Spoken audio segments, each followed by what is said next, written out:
Okay, first we'll discuss the answer to the homework questions. Now see, her lecture में तुमको जो homework दूंगा ना, उसका कुछ सम्स का तो सॉल्यूशन तुम लोग अपने आप ही देख के समझ जाओगे, एंड कुछ सम्स के लिए डिस्कशन ज़रूरी होगा. तो जैसे कि मैंने लास्ट लेक्चर में तुम लोगों को जो 6 सम्स दिए थे ना, उसमें क्वेश्चन नंबर 1, 2 और 3, आई एम नॉट सेइंग ये सब लोग का राइट ही हुआ होगा, रॉन्ग भी हुआ होगा तो छोटी मोटी मिस्टेक है, लेकिन वो तुम लोग सॉल्यूशन देख के अपने आप वेरीफाई कर दोगे. और हर क्वेश्चन का मैं सॉल्यूशन देने वाला हूँ, and that solution is made by me only in a detailed explanation manner, so that self में भी अपने आप कर पाएंगे. तो मैं अभी क्वेश्चन 1, 2, 3 नहीं, 4, 5, 6 का डिस्कशन कर रहा हूँ. तो सी क्वेश्चन नंबर 4 में देखो क्या पूछा था. क्वेश्चन 4 में दिया था, from the following details compute the taxable business income. Okay, अब टैक्सेबल बिजनेस इनकम पूछा है, मतलब अपने को पता है क्या करना पड़ेगा. ये देखो, अपने को ऐसा एक स्टेटमेंट बनाना पड़ेगा. एंड ऑब्वियसली अपना ये पूरा चैप्टर अभी हुआ नहीं है, लेकिन मैंने सम्स भी ऐसे कस्टमाइज किए ना, डिपेंडिंग अपॉन अपने जितना पढ़े वो हिसाब से मैंने सम बना के तुम लोग को दिए. ओके, बट जो भी अपने को ऐसा एक स्टेटमेंट बनाना पड़ेगा, क्योंकि सम में पूछा क्या है, compute the taxable business income. Always you should check what is asked in the question, because many times क्या होता है, पूछा क्या है और अपना आंसर कोई अलग ही डायरेक्शन में जा रहा है. That should not happen. तो our answer is statement of income from business. And see उसके लिए डिटेल देखो क्या दिया है. और हाँ, एक और चीज़ है, Mister Bean who is engaged in manufacturing business. Manufacturing business से मतलब एक बार एडिशनल डेप्रिसिएशन का माइंड में आ जाना चाहिए. अब आएगा कि नहीं वो डिपेंड्स अपॉन द क्वेश्चन. सबसे पहले ग्रॉस प्रॉफिट दिया था, ये कहाँ आएगा अपने स्टेटमेंट में ऊपर. ये देखो ग्रॉस बिजनेस इनकम इधर आएगा ना, it will come at the top. तो सी इसका सॉल्यूशन भी मैं तुमको दिखाते आऊँगा. लुक हियर, ये ग्रॉस प्रॉफिट कितना था, amount was 2 crores 42 lakhs. And see उसका सॉल्यूशन मैंने सब बना के रेडी रखा तुम लोग के लिए. 2 crores 42 lakhs. And how will you show this gross business income. And इसका सेक्शन 28 है. एनीवेज 28, 41 मैंने पढ़ाया नहीं है, लेकिन वक्त आने में मालूम पड़ जाएगा. मोस्ट ऑफ द बिजनेस के इनकम कम अंडर सेक्शन 28. फिर नेक्स्ट पॉइंट क्या था क्वेश्चन में, repairs of plant and machinery. ये इनकम है कि खर्चा है, ये तो खर्चा है ना, तो इसका डिडक्शन आएगा अंडर सेक्शन 31. तो ये सेक्शन 31 में आएगा. ये देखो, repairs of plant and machinery section 31, amount कितना था, 60,000. Then next was contribution to national laboratory for research. इसका भी डिडक्शन मिलेगा अंडर सेक्शन 35. तो ये भी आंसर में देखते जाओ, कॉन्ट्रीब्यूशन 1,25,000.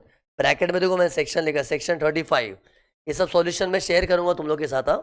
फिर नेक्स्ट पॉइंट देखो क्वेश्चन में क्या था, during the year Mister Bean spend following amounts on scientific research related to his business. Okay, and सब रिसर्च के खर्चे दिए हुए. Salary to research personnel including perquisites materials, purchase of equipment, purchase of land. Now see, कभी भी question में scientific research आए, you have to check what you know, is it in house research के donation.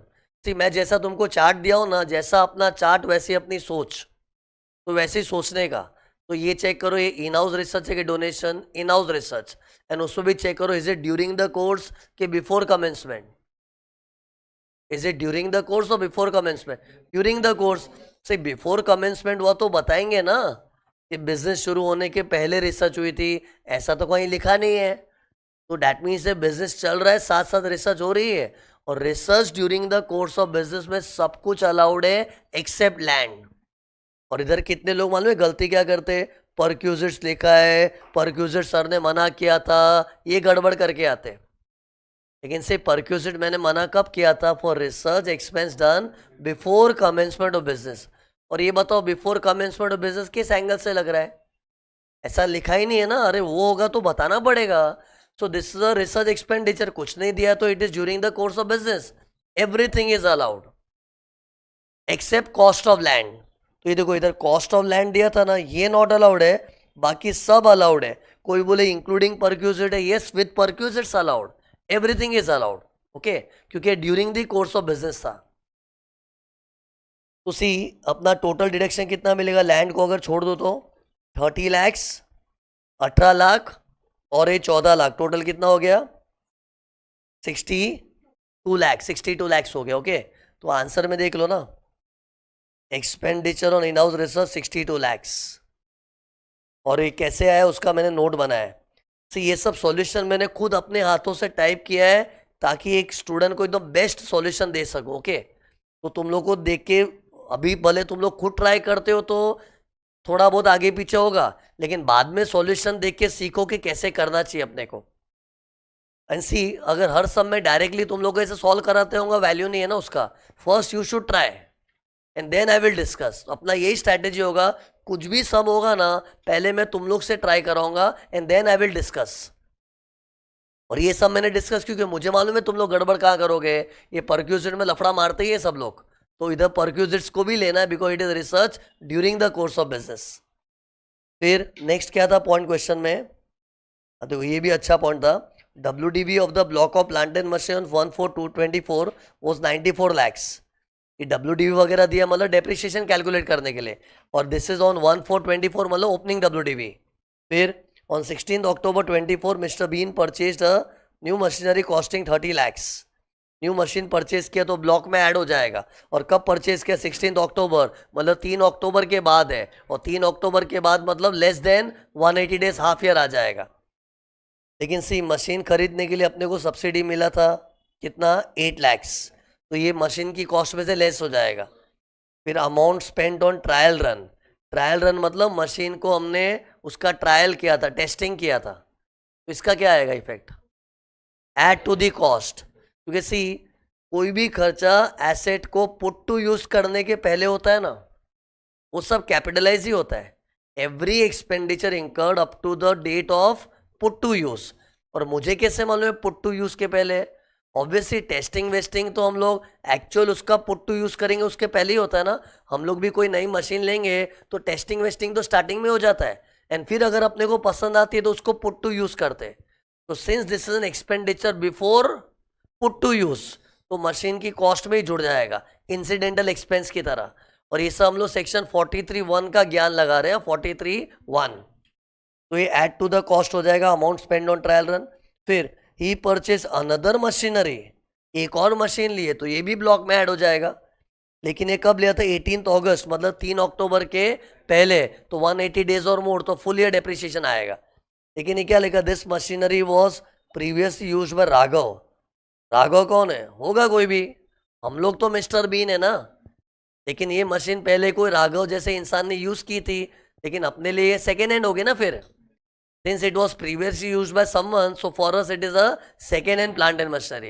ऐसे second hand से कुछ फर्क नहीं पड़ना चाहिए as far as normal depreciation is concerned। But जब एडिशनल डेप्रिसिएशन लेंगे ना, तो on second hand it is not allowed. और ये एडिशनल डेप्रिसिएशन वाला सम है क्योंकि मैन्युफैक्चरिंग बिजनेस था, प्लांट एंड मशीनरी है। जब भी ये दो चीज़ का कॉम्बिनेशन मिल रहा है ना, manufacturing and plant and machinery, additional depreciation आता ही है, बट सेकेंड हैंड पे नहीं आएगा। तो ठीक है, उसका ध्यान देंगे हम लोग बाद में। सॉल्यूशन बता दो कैसे किया इसका। तो ये डेप्रिसिएशन की वर्किंग मैं बताऊंगा, एक बार के लिए मैं आगे का पढ़ लेता हूँ। इसको मैं होल्ड पे रखा हूँ, पॉइंट नंबर 5 को होल्ड पे रखा हूँ। I show the working. Next देखो, contribution to national fund for rural development, this is 35 CC है, पूरा डिडक्शन मिलेगा। देख लो, ये सॉल्यूशन भी देखते आओ। कॉन्ट्रीब्यूशन टू NFRD 35 CC है, okay. Then Mr. Bean purchased a motor car on 3rd September 2019. WDV of this motor car on 1/4/24 is 14 lakhs. Now tell me, ये मोटर कार का WDV और ऊपर प्लांट एंड मशीनरी का है, ये लोग दोनों का ब्लॉक कॉमन होगा कि अलग होगा? सी, मोटर कार का डेप्रिसिएशन रेट यूजुअली 15% है, और ऊपर जो प्लांट एंड मशीनरी लिखा है ना पॉइंट नंबर 5 में, उस पर भी डेप्रिसिएशन रेट 15% है। ऐसे तो सेम ब्लॉक का लग रहा है, लेकिन तुम लोग ने एक चीज नोटिस की, ये motor car special motor car है। इसका डेट देखो क्या है, 3rd September 2019। और पता है, मैंने डेप्रिसिएशन में अदर पॉइंट्स में बताया था कि whenever motor car is purchase between 23rd August 2019 and 31st March 2020, उस बीच में लिया है ना, तो उसको एनहांस्ड रेट ऑफ डेप्रिसिएशन मिलता है। तो इधर ये वो वाला पॉइंट था। सी, इधर डेट देखो ना, 3rd September 2019 को लिया था, तो डैट मीन्स ये उस पीरियड की मोटर कार है ना, तो इस पे रेट 30% होगा। 45% if it is hiring business, लेकिन हायरिंग बिजनेस बोला तो नहीं है ना, तो यू विल टेक 30%। और 30% मतलब इधर जो प्लांट एंड मशीनरी था उससे सेम रेट हुआ कि डिफरेंट रेट? डिफरेंट रेट, तो डिफरेंट ब्लॉक। डैट मीन्स मुझे कॉमन वर्किंग करनी कि सेपरेट वर्किंग? Separate working. ये वाली प्लांट एंड मशीनरी का सेपरेट वर्किंग, क्योंकि उस पर 15% डेप्रिसिएशन रेट लागू होगा, जनरल रेट। और ये मोटर कार का सेपरेट रेट है, तो उसका सेपरेट वर्किंग करना पड़ेगा। कॉमन वर्किंग कब करते हैं? सेम रेट सेम क्लास, तब बनता है ब्लॉक। फिर इसका WD, हाँ मोटर कार के ब्लॉक में ज़्यादा डेटा नहीं दिया है, WD भी दिया है, तो ठीक है ना। ऐसे तो माइंड में क्या चला, opening WD add purchase less sales, लेकिन परचेज सेल का डेटा नहीं दिया है, तो जो WDV उसी पे निकाल लेंगे, लेकिन 30% डेप्रिसिएशन आएगा। ये भी मैं वर्किंग दिखाऊंगा तुम लोग को। एक बार अदर एक्सपेंस को खत्म कर दो ना, other expense allowed assuming related to the business, और वो सेक्शन 37(1) में दिखाया है। इधर देखो मैंने दिखाया इधर, उसी मैंने सॉल्यूशन में सब दिखा दिया। मुझे अभी खाली डेप्रिसिएशन की वर्किंग बतानी बाकी है। ओके, तो सी डेप्रिसिएशन की वर्किंग कैन यू विजुअलाइज कैसी होगी? दो वर्किंग होगी, one for plant and machine, one for motor car. तो ये देखो मैंने सब करके रेडी रखा है। प्लांट एंड मशीनरी का ये रहा वर्किंग, और मोटर कार का ये रहा। पहले मोटर कार का देख लो, सिंपल है, फटाफट हो जाएगा। मोटर कार के लिए देखो मैंने तो सेपरेट कॉलम क्यों बनाया वो समझा ना, because the rate is separate. तो 14 लाख ओपनिंग WDV क्वेश्चन में दिया ही था, परचेज सेल सब में नहीं दिया है, तो बस उसी के ऊपर डायरेक्ट 20%, सॉरी 20 नहीं 30% डेप्रिसिएशन आ जाएगा। तो ये तो मोटर कार का हो गया। अब प्लांट एंड मशीनरी इंपॉर्टेंट क्यों है? क्योंकि उससे भर भर के डेटा दिया है, प्लस एडिशनल डेप्रिसिएशन भी अट्रैक्ट हो रहा है, क्योंकि manufacturing business plant and machinery है ना। तो सी वर्किंग कैसे की है? पहले ओपनिंग WDV में 94 लैक्स, चेक करो ये कहाँ से आया था, ये रहा 94 लैक्स। ओके, तो this will be opening WDV, और in number of plant and machinery कुछ नहीं दिया, तो will assume 1। At the beginning of the year there was 1 plant and machinery. Then purchases में दो परचेज थी, ये दोनों परचेज दिखा दूं। एक परचेज ये रहा 5 लैक्स का, विच इज़ 180 डेज और मोर, और दूसरा परचेज ये रहा 30 लैक्स का। एक्चुअली 30 लैक्स तो नहीं है, उसमें एडजस्टमेंट से थोड़ा, क्या एडजस्टमेंट है, सब्सिडी माइनस हो जाएगा। ओके, कर लो ना ओरली, 30 लाख में सब्सिडी माइनस के 8 लाख, तो 22 लैक्स आ गया। फिर ट्रायल रन का खर्चा 40,000 ऐड किया, तो 22 लैक्स 40,000। तो एक परचेज 22 लाख 40,000 की है, और दूसरी ये 5 लाख वाली है। चेक कर लो सॉल्यूशन में डायरेक्ट, एक परचेज 22 लाख 40,000 वाली है, 2240 कैसे आया? कॉस्ट ऑफ द मशीनरी में ट्रायल रन ऐड किया और सब्सिडी लेस, वो भी मैंने वर्किंग दिखाई है, देख ही लो ना इधर, ये देखो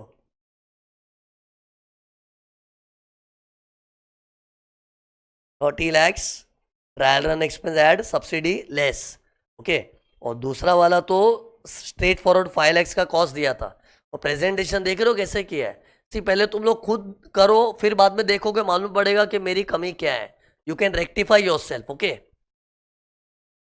तो बस ये देखो प्रेजेंटेशन 180 डेज और more less than 180 days, you to show it separately. And then there was no sales in the question, तो ये आ गया।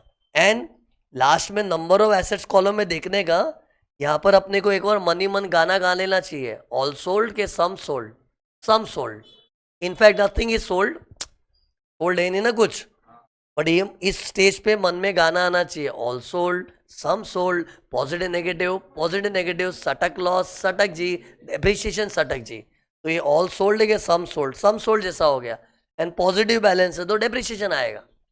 लेकिन इसके अंदर जो लेस देन 180 डेज वाला है, उसको कोने में लेके चमाट मारनी पड़ेगी। तो ये देखो, ये लेस देन 180 डेज वाला कितना है, 22,40,000, उसको मैंने देखो अलग कर दिया, और उस पर डेप्रिसिएशन लिया मैंने हाफ ईयर का। एंड इसको अलग अगर कर दिया, तो what is the balancing figure, 99 lakhs, उस पर 15% डेप्रिसिएशन फॉर फुल ईयर। तो ये अपना आया नॉर्मल डेप्रिसिएशन। अब एडिशनल डेप्रिसिएशन भी लेना पड़ेगा, लेकिन एक बार नॉर्मल का आंसर क्या आया, लेस देन 180 डेज का 1,68,000 और बैलेंस का 14,85,000, बट ये बना मेरा नॉर्मल डेप्रिसिएशन। अब एडिशनल डेप्रिसिएशन का थॉट आना चाहिए। अब एडिशनल डेप्रिसिएशन की थियरी इधर क्यों लगा रहा हूँ, क्योंकि मैन्युफैक्चरिंग था, प्लांट एंड मशीनरी था, बट प्लांट एंड मशीनरी में कुछ चीज़ें एक्सक्लूड करते, तो वो एक्सक्लूड में ships, aircraft, road transport vehicle, second hand office items और फुल कॉस्ट आइटम्स। तो इधर ये देखो एक सेकेंड हैंड आइटम था ना ये, तो इसको एडिशनल डेप्रिसिएशन नहीं मिलेगा। सी पहले तो एडिशनल डेप्रिसिएशन में ना अपनी नजरें परचेजेस पे ही होनी चाहिए, पूरे ब्लॉक को मत देखो। Additional depreciation only for the fresh purchase, और फ्रेश परचेज मतलब मुझे देखना इधर ही है, और उसमें भी ये 5 लैक्स को मैं नहीं लूंगा क्योंकि वो सेकेंड हैंड है। तो एडिशनल डेप्रिसिएशन के लिए फिर एलिजिबल कौन है? 22,40,000, और वो भी लेस देन 180 डेज है, तो वो आधा हो जाएगा, तो 20% का भी आधा हो जाएगा 10%, तो वो देखो कितना आ गया, 2,24,000। तो ये एडिशनल हो गया और ये मेरा नॉर्मल डेप्रिसिएशन है। नॉर्मल डेप्रिसिएशन तो ये दोनों को जोड़ के आया इधर, है ना। फिर मोटर कार का ये रहा, तो ये देखो समरी ऑफ टोटल डेप्रिसिएशन, तो total depreciation will be 22,97,000।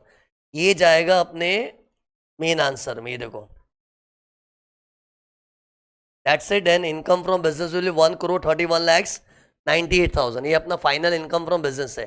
Then question number 5 देखना। क्वेश्चन 5 में देखो क्या दिया था, Zenith Limited commenced business of production of fertilizers on 14th October 2016, claiming deduction under section 35AD। ये 35AD वाला कोई है। फिर apart from this business, it also carries on retail business।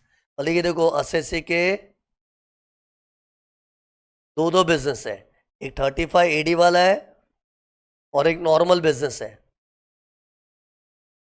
Notice किया, नॉर्मल बिजनेस किसका है? रिटेल बिजनेस ऑफ फार्मास्यूटिकल, और 35AD में फर्टिलाइजर्स है। ओके, और सी बाद में अगेन क्या दिया था इन लोग ने, on 15 July 2024 an office building which was purchased on 22 December 2021 for the business of fertilisers was converted into retail shop. एक रूल है ना, अगर 35AD के लिए कोई एसेट लिया है ना, तो उसका उसी धंधे में डेडिकेटेड यूज होना चाहिए। लेकिन इन लोग ने गड़बड़ कर दी, लिया था ये देखो बिजनेस ऑफ फर्टिलाइजर्स के लिए, लेकिन उन लोग ने उसको कन्वर्ट कर दिया into the retail shop of pharmaceuticals, and pharmaceuticals is a non specified business, और वो 8 साल तक कर ही नहीं सकते। 8 साल from the year of purchase. What is the year of purchase? 22 December 2021, but we don't have to see the date, we have to see the year. So what is the year? 21-22, तो ये पहला साल है। ऐसे 1 2 3 4 कितने 8 साल तक उसका वही धंधे में यूज होना चाहिए, और 8 साल तो कब खत्म होंगे? 21 से गिनोगे तो 28-29 तक जाएगा ना, बराबर ना। जो भी है बहुत लंबा है, इन लोग ने तो 24 में गड़बड़ कर दिया। ऑन 15 जुलाई 24 इन लोग ने उसको डाइवर्ट कर दिया नॉन स्पेसिफाइड में। तो ऐसे केस में क्या करना चाहिए, जो भी 35AD का डिडक्शन लिया था रिवर्स हो जाएगा और पिछले सालों का डेप्रिसिएशन दे देंगे। ओके, और सी 35AD में तो उन लोगों ने डिडक्शन कब ले लिया था? 21-22 में ही ले लिया था, क्योंकि जिस ईयर में हम लोग खरीदते उस ईयर में फुल कॉस्ट डिडक्शन मिलता है ना। तो इन 21-22 only you took the full cost deduction, but that will be reverse now. Now means which year? In the year of conversion into non specified. और गड़बड़ कब की इन लोग ने? 24-25। और वैसे भी अपने एग्जाम में ईयर 24-25 है, तो इन लोग सम ऐसा ही बनाएंगे। 24-25 में गड़बड़ कर दी उसने, जो स्पेसिफाइड धंधे के लिए लिया था उसको कहीं और डाल दिया, तो अपने सम में 24-25 में ही हुआ है ना। और इन लोग सम ऐसा ही बनाएंगे अपने एग्जाम में 24-25 का। तो टेल मी, इसमें पूछा क्या है? Discuss the tax treatment of this conversion. Tax treatment मतलब ये कन्वर्ट कर दिया तो उसका क्या नतीजा होगा। तो सी इसका सॉल्यूशन जैसा मैंने तुमको थियरी में पढ़ाया था ना, वो 100 की कॉस्ट का डिडक्शन हमने रिवर्स कर दिया, पिछले 3 साल का डेप्रिसिएशन आया था अपने एग्जाम्पल में 27.1, नेट इफेक्ट 72.9, वैसी जो वर्किंग मैंने थियरी में पढ़ाई थी ना, वैसा ही कुछ करना है। तो सी इसका सॉल्यूशन देखना कैसे। लुक हियर, सबसे पहले तो हम लोग ने 21-22 में 2 करोड़ का डिडक्शन लिया था, वो अपनी इनकम में एड बैक हो जाएगा। 2 करोड़ कहाँ से आया? ये देखो ना, कॉस्ट क्या थी बिल्डिंग की? 2 करोड़, और 2 करोड़ ऐसे इमेजिन करो हम लोग ने 21-22 में लेस किया था, लेकिन वो लेस किया हुआ रिवर्स हो जाएगा। ओके, तो 2 करोड़ का रिवर्सल होगा, और हमने डेप्रिसिएशन जो नहीं लिया था अभी मिल जाएगा अपने को। Depreciation for which years? 21-22, और 21-22 का भी हाफ ईयर पकड़ा है। क्यों? क्योंकि सी हम लोग ने 22 दिसंबर 21 में वो ऑफिस बिल्डिंग परचेज की थी ना, तो अगर हमने डेप्रिसिएशन लिया होता पहले तो हाफ ईयर का ही मिला होता। सी एक्चुअली तो 35AD लिए थे, लेकिन इसका करेक्शन करेंगे इसका 35AD को रिवोक करके we have to give depreciation, but depreciation अगर दिसंबर में कोई खरीदता है तो हाफ ईयर का ही मिलता है ना। तो सी हाफ ईयर का कितना आ गया 2 करोड़ पे 10%। 10% क्यों लिया? क्वेश्चन में बिल्डिंग था और बिल्डिंग दिया तो उसका डिफॉल्ट रेट इज 10%, तो 10% डेप्रिसिएशन पकड़ा है मैंने। ओके, फिर 22-23 का डेप्रिसिएशन, 23-24, 23-24 बस उधर अटकना पड़ेगा ना, क्योंकि all this happened in 24-25, so we will provide depreciation till last year. So इस तरह से वर्किंग होगी। ये देखो 10 लाख, 19 लाख और ये WDV मेथड से किया है। So this amount you will add in the statement. लेकिन सी इधर ऐसा स्टेटमेंट बना के मत दिखाओ। ये क्वेश्चन ने पूछा है कंप्यूटेशन करो, वो बात अलग है। मैंने पढ़ाते टाइम बोला था कि मेरे एग्जाम्पल में पता 72.9 जैसा बोला था, वो ऊपर स्टेटमेंट में ऐड करना है। वो तो मुझे दिखाने के लिए बताना पड़ता है, स्टेटमेंट में ऊपर ऐड होता है। लेकिन ये क्वेश्चन रिक्वायर नहीं कर रहा तो उससे स्टेटमेंट बनाना। क्वेश्चन क्या पूछा था देखो, सम पढ़ना चाहिए, डिस्कस द टैक्स ट्रीटमेंट। तो बस इसको थियोरेटिकली वर्किंग के फॉर्म में एक्सप्रेस करना है। You don't have to show a statement of income from business full fledge. Okay, तो सी मैंने आंसर को कैसे पेश किया देखो, आंसर देने का तरीका भी देखा करो। पहले मैंने पूरा ज्ञान दिखाया मेरा, कौन सा ज्ञान, कि मिनिमम 8 इयर्स यूज करना चाहिए। ओके, एंड फिर लिखा है इन द गिवन क्वेश्चन हमने 22 दिसंबर 21 को खरीदा था और उसको कन्वर्ट कर दिया, और सिंस ये विद इन 8 इयर्स हुआ है तो following amount will become taxable. See अपना लैंग्वेज कभी भी अपने स्टेटमेंट में ऊपर कुछ ऐड कर दे ना इधर, तो क्या बोलना चाहिए, इट विल बी टैक्सेबल। ऐसे एक्सप्रेस करने भी आना चाहिए ना कि ऊपर कुछ ऐड करना है, मतलब इट विल बी टैक्सेबल। और इसका सेक्शन ना 28 है ना 41 है, वो 35AD में ही है।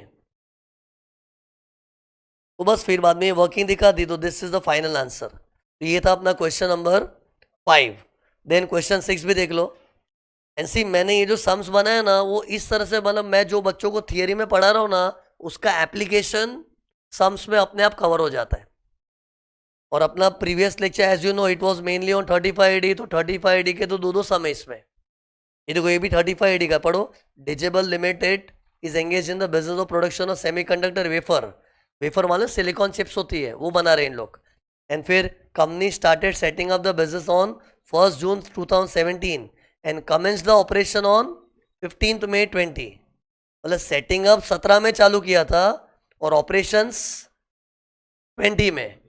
पहले बताओ सेमीकंडक्टर वालों के लिए what is the date to become eligible? 1 April 2014। Business to start on और आफ्टर 1 अप्रैल 2014। वो था ना अपना 999 10 10 10, उसमें इसका 2014 था। और अपने को ये डेट देखना है, ये 2014 के बाद है ना। यस, मैंने बताया you don't have to see the setting up date, you have to see the operation date. तो सेटिंग अप डेट नहीं देखना, ऑपरेशन। और ये तो 2020 है, मतलब it is after 14, so we are eligible. From the following details you are required to compute its taxable income under the head profits and gains. तो इधर पूरा computation of profits and gains पूछा है, मतलब your answer will be like this. इधर statement बनाना पड़ेगा। Always check what is asked in the question. तो इधर स्टेटमेंट बनेगा, और वो स्टेटमेंट बनाने के लिए डेटा देखो क्या दिया, फटफट देख लो। ग्रॉस प्रॉफिट दिया है, ये तो स्टेटमेंट में ऊपर आ जाएगा। डायरेक्ट सॉल्यूशन दिखा दिया था, ये देखो किधर गया, कितना था ग्रॉस प्रॉफिट, 3 करोड़। तो that 3 crore will come at the top of the statement, दिखा ये। फिर नेक्स्ट क्या था, ड्यूरिंग द प्रीवियस ईयर, नहीं I am going point wise. First point हो गया, सेकेंड पॉइंट क्या था, during the previous year company invested 1.5 crore in new manufacturing plant. Actually see manufacturing plant खरीदा मतलब ये बड़ा एसेट खरीदा है। यूजुअली इस पे डेप्रिसिएशन आना चाहिए यूजुअली, बट ये यूजुअल लोग है कि स्पेसिफाइड बिजनेस है, स्पेसिफाइड में इसका तो फुल कॉस्ट एक झटके में माइनस हो जाएगा। यही तो स्पेसिफाइड बिजनेस की खासियत है ना। तो 1.5 करोड़ का फुल डिडक्शन मिलेगा। दिखा दो सॉल्यूशन में, देखो 1.5 crore purchase on new plant, जितना दिखाऊं वही देखना। फिर what was there, expenses incurred before commencement of operations amounted to 4 crores including cost of land। Tell me 35 AD में मैंने क्या बताया था, बिजनेस कमेंस होने के पहले का खर्चा भी अलाउड है ना। ये मैंने कहाँ पढ़ाया था, अपनी जो 6 नोट्स थी ना उसमें पहली वाली नोट है। तो प्री कमेंसमेंट एक्सपेंस का डिडक्शन मिलेगा, लेकिन कब मिलता है, इन द फर्स्ट ईयर। और इन लोग का फर्स्ट ईयर कौन सा है, 2021, वो गया।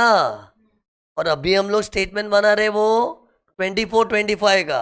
ये देख क्या बोला है, हम लोग 24-25 में आ चुके हैं। माना कि प्री एक्सपेंस का डिडक्शन मिलेगा, लेकिन वो जिंदगी भर बार बार थोड़ी मिलता है। वो तो फर्स्ट ईयर जब बिजनेस कमेंस हुआ तभी मिल गया। और ध्यान से देखो, होमवर्क करने वालों ने डेट वेट देखी होगी कि अपना बिजनेस कमेंसमेंट 15 मई 20 यानी कि 2021। तो यू शुड फील 2021 के स्टेटमेंट में माइनस हो चुका है क्या, ये 4 करोड़ माइनस 1.8 करोड़। 1.8 करोड़ तो लैंड है, लैंड का तो डिडक्शन नहीं मिला होगा ना, तो उसको हटा दो। तो 4 करोड़ में से 1.8 निकाला तो 2.2 करोड़।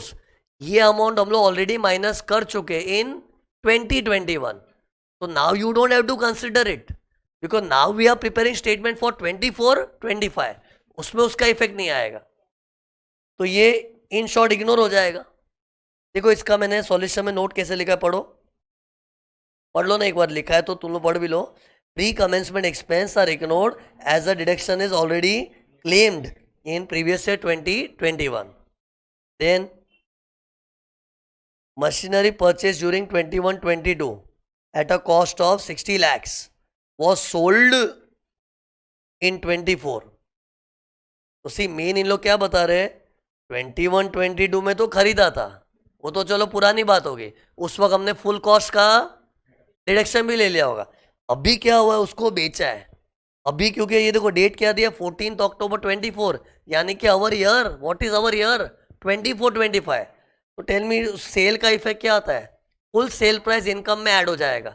35 AD वालों का बताया था ना, जब खरीदते तो फुल कॉस्ट माइनस, बेचते तो फुल सेल प्राइस ऐड। और फुल सेल प्राइस ऐड किधर, इधर देखो स्टार्टिंग में, और वो सेक्शन 28 में ही आता है। ये मैंने किधर पढ़ा था, 35 AD की 6 नोट्स में से था ना एक पॉइंट नंबर 3। फिर इंश्योरेंस प्रीमियम, ये सेक्शन 31 में आएगा, प्लांट एंड मशीनरी का इंश्योरेंस, ये भी देख लो, insurance premium. And then question में अदर एक्सपेंस दिया था, वो अदर एक्सपेंस को 37(1) के नाम पे ले लेना चाहिए। तो this is the answer of question number 6। So that's it, ये होमवर्क क्वेश्चंस थे। तो 6 में से मैंने 3 डिस्कस कर दिए, स्टार्टिंग के 3 सम है ना, तुम लोग सॉल्यूशन देख के समझो, जिधर मुझे लग रहा है तुम लोग मैनेज कर पाओगे ना, उधर मैं टाइम सेव करने के लिए डिस्कशन नहीं कर रहा हूं। Okay, now continuing further, next I am taking 35D and 35DD। तो पहले 35D ले रहा हूं, सेक्शन 35D, नया सेक्शन चालू हो रहा है, section 35D। Look here, this section is on preliminary expenses. Section 35D is on preliminary expense. Now see, पहले बताओ what is preliminary expenses। जब भी एक क्वेश्चन पूछता हूँ ना, आधे लोग का आंसर क्या होता है, sir company formation expense blah blah blah. I don't want the example, I want the meaning. What is preliminary expense, see as a word से प्रीलिमिनरी, प्री मतलब before starting a new business. इस कभी भी कोई नया business चालू करते हैं तो बिजनेस चालू करने के पहले जो शुरुआत में छोटे मोटे खर्चे होते हैं ना, बड़े बड़े फिक्स्ड एसेट्स नहीं। ऐसे तो बिजनेस चालू करने के पहले बड़े बड़े फिक्स्ड एसेट भी लेते हैं, ये फिक्स्ड एसेट्स नहीं है। बिजनेस चालू करने के पहले कोई छोटे मोटे खर्चे होते हैं ना, उसको बोलते हैं प्रीलिमिनरी।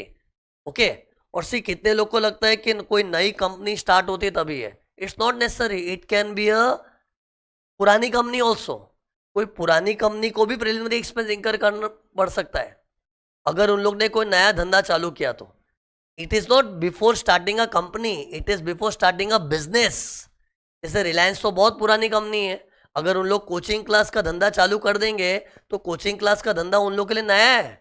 और कभी भी कोई नया धंधा शुरू करो तो उसके पहले के शुरुआत के जो खर्चे उसको बोलते preliminary expense. Now the main point is इसका डिडक्शन मिलेगा कि नहीं। मैं हर सेक्शन में तुमको पढ़ा क्या रहा हूँ, तरह तरह के खर्चों के लिए बता रहा हूँ, डिडक्शन शुड बी अलाउड और not allowed. So tell me, इसका डिडक्शन मिलना चाहिए कि नहीं। तो उसके लिए अपने को कैसे सोचना चाहिए, is it related to business, is it related to business, yes this is related to business. ये प्रिलिमिनरी एक्सपेंस इंक्वायरी क्यों कर रहे हैं? Before starting a new business, and since it is starting of a new business से रिलेटेड, so it is allowed. But इसका deduction एक झटके में नहीं, 5 इंस्टॉलमेंट्स में मिलेगा. Deduction will be allowed in 5 equal instalments. क्यों, बताता हूं. कितने लोगों को क्या लगता है मैं, sir it is a heavy expenditure. No, यहाँ हैवी वेवी कुछ नहीं है. प्रिलिमिनरी एक्सपेंस तो कई बार छोटे मोटे ही होते हैं, बट फिर भी उसको 5 इक्वल इंस्टॉलमेंट्स में करना पड़ता है. रीजन बताऊंगा. एक बार के लिए इसका इफेक्ट देखो ना. लुक, अज्यूम मेरा 1 लाख का प्रिलिमिनरी एक्सपेंस हुआ है, तो I will have to divide it by 5.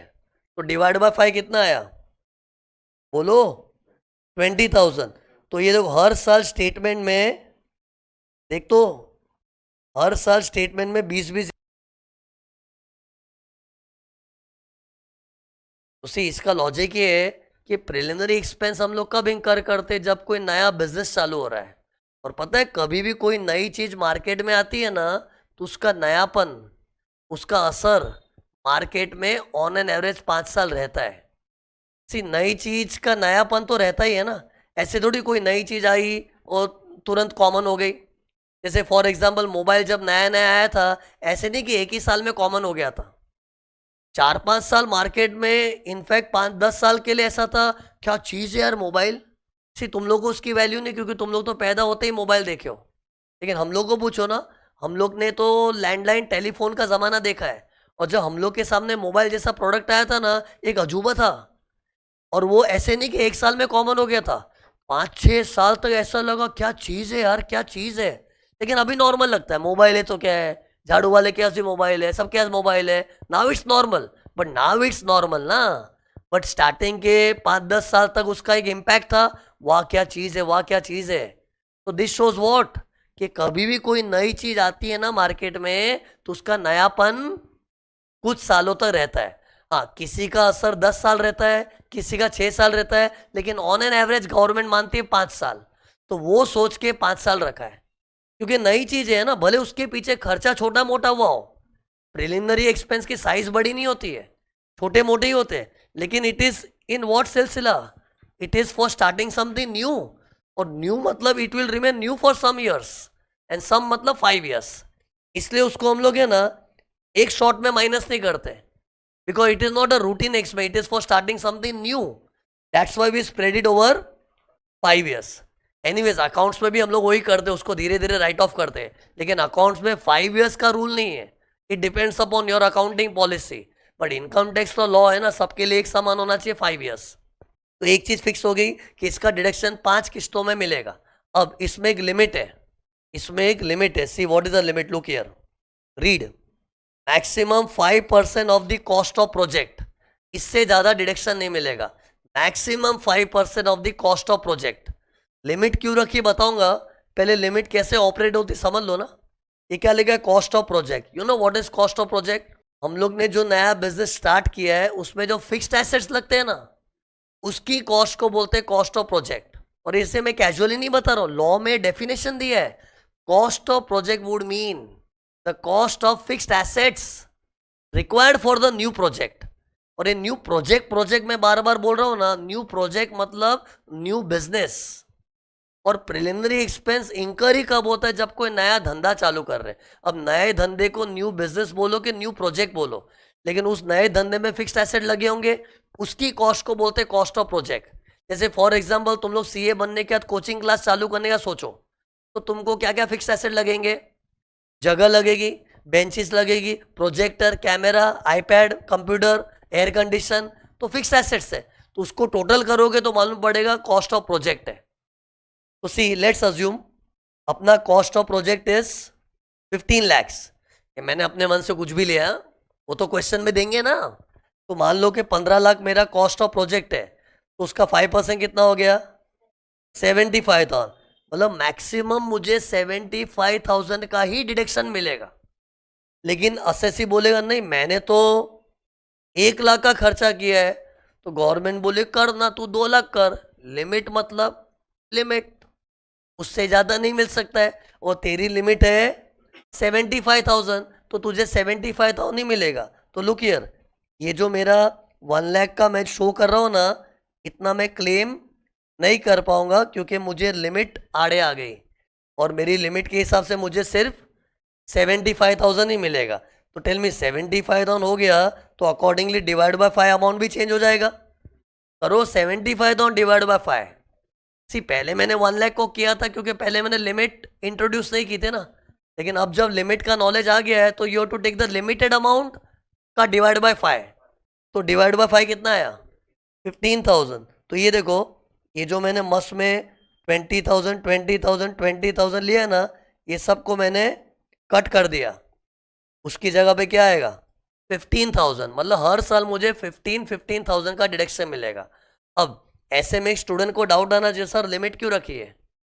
Student क्या, एक बिजनेसमैन भी बोलेगा ये क्या नाटक है, हमने जब 1 लाख का खर्चा किया है तो हमको 1 लाख का डिडक्शन चाहिए। हम लोग ये 75,000 में सीमित क्यों रहे? Why limit? See as a businessman, पता है हर बिजनेसमैन क्या चाहता है? 1 रुपया भी उसका खर्चा हो रहा है उसको माइनस करने को चाहिए। और माइनस करने की तलब क्यों होती है? क्योंकि उससे मेरा प्रॉफिट कम होता है, टैक्स बचता है। और फ्री का थोड़ी हमने खर्चा किया है। तो इस बिजनेसमैन को खराब क्या लग रहा है, यार मैंने 1 लाख का खर्चा किया है लेकिन डिडक्शन मुझे 75,000 का मिल रहा है, क्यों? तो ऐसे लोग को बोलना चाहिए, भाई तुझे डिडक्शन मिल रहा है ना, उसी में खुशी मना ले, ये खर्चा माइनस होने लायक नहीं है। पता है मैंने तुमको बताया था, खर्चा माइनस होने के काबिल कब बनता है? जब वो बिजनेस चल रहा होता है तब इंकर होता है। तो see when your business operational, हर एक खर्चा माइनस करना तेरा हक है, लेकिन जब तेरा बिजनेस ऑपरेशनल होता है तब। लेकिन ये खर्चा हमने कब किया है? बिजनेस ऑपरेशनल था तब के प्री मतलब बिफोर। प्रिलिमिनरी का मतलब ही क्या है? Before commencement of business. मतलब ये खर्चे उन दिनों में इंकर किए जब तेरा बिजनेस था ही नहीं, और उन दिनों के खर्चे ऐसे तो माइनस करने मिलने भी नहीं चाहिए। लेकिन फिर भी गवर्नमेंट क्या सोची कि बड़े बड़े बिजनेस को शुरू करने में स्टार्टिंग में छोटे मोटे खर्चे होते हैं एंड दे आर कनेक्टेड, तो वो सोच के गवर्नमेंट ने डिडक्शन दिया। अब उंगली दी तो हाथ तो मत पकड़ो, मतलब जो दिया उतने में खुश रहो। दैट्स वाई गवर्नमेंट ने लिमिट रखी है। सी अगर ये कोई नॉर्मल खर्चा होता ना, जो मेरा बिजनेस ऑपरेशनल है उन दिनों का है, तो उसमें गवर्नमेंट लिमिट नहीं डाल सकती है। जैसे अपने एक रनिंग धंधे में हम लोग स्टाफ को सैलरी देते हैं, तो अगर मैं अपने स्टाफ को 5 करोड़ का भी सैलरी दूंगा, can government put a limit? No.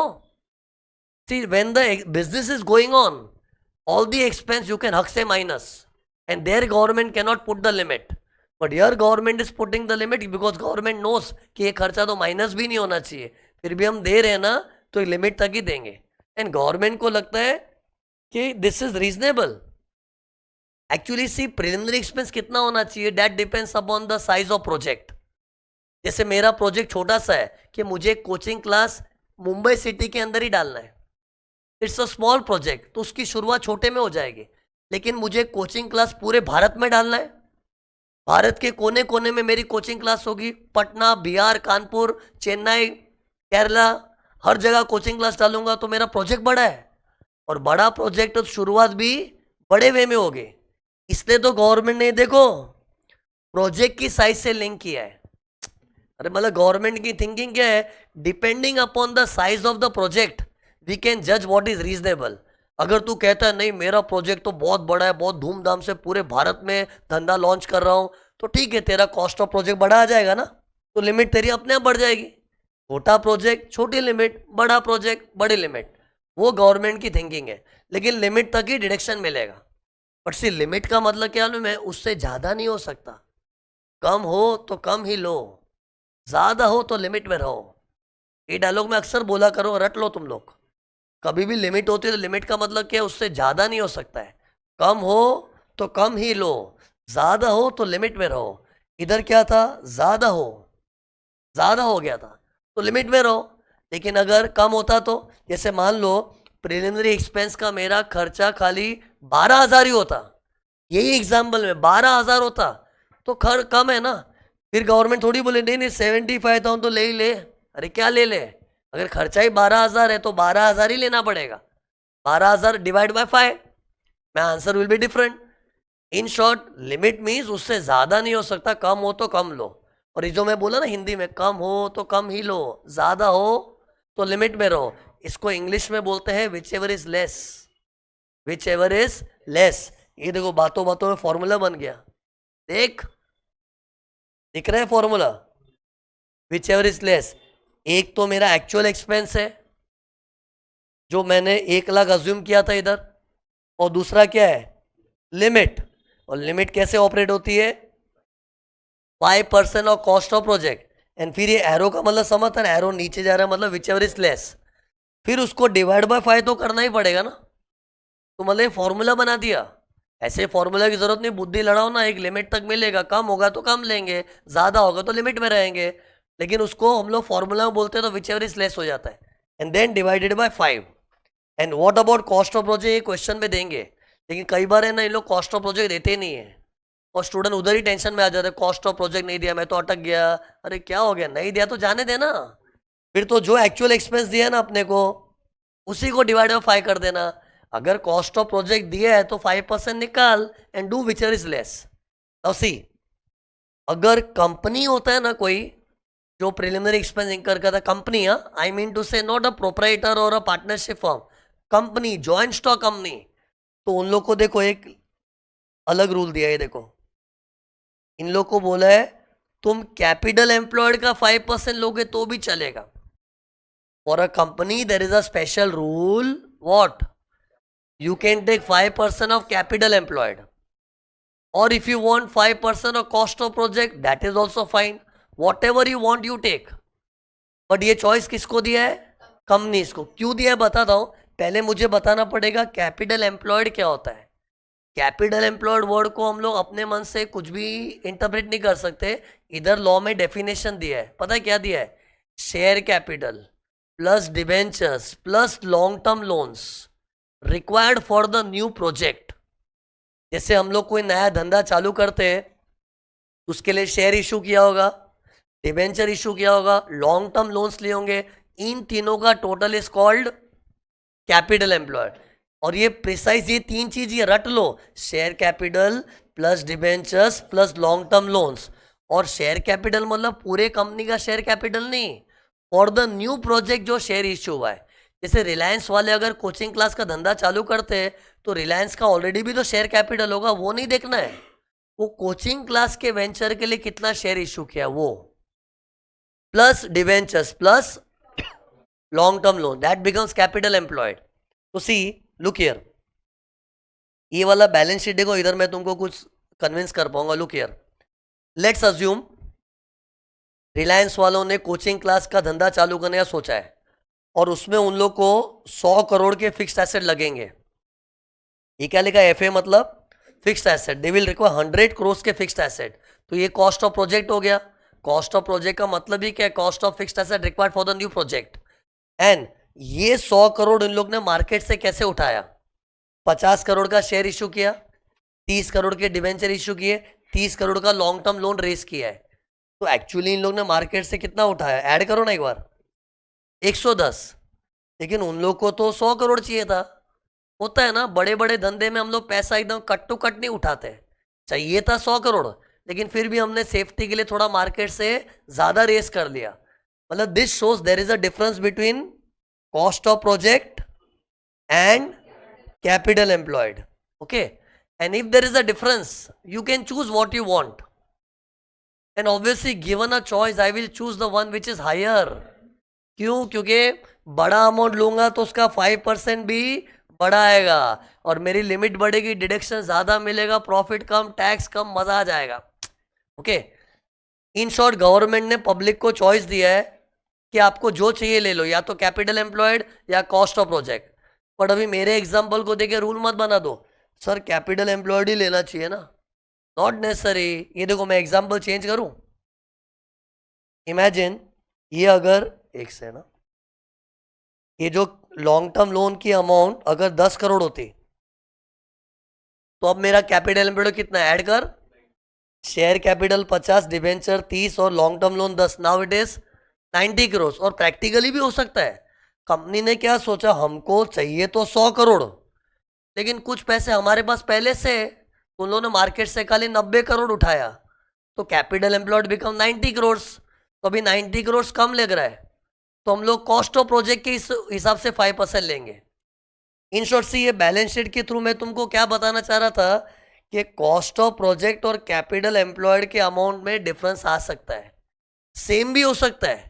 जैसे इन लोग को चाहिए था 100 करोड़ और मार्केट से एग्जैक्ट 100 करोड़ ही उठाया, तब तो सेम ही है।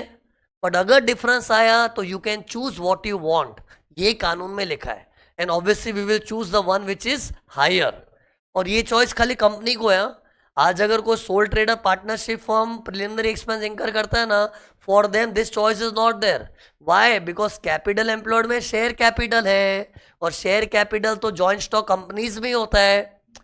तो for proprietors and partnership form HUF वगैरह वगैरह there is only one rule, COP का 5%। But if you are a company you can take either COP या capital employed, which ever you like, and obviously we will like the one which is higher. तो tell me अपना ये revised formula बताओ ना companies लोग के लिए। पहले कॉस्ट नहीं, पहले क्या करेंगे, कॉस्ट ऑफ प्रोजेक्ट या कैपिटल एम्प्लॉयड में से बड़ा कौन सा है वो चूज करेंगे, और वो डेटा क्वेश्चन में देंगे।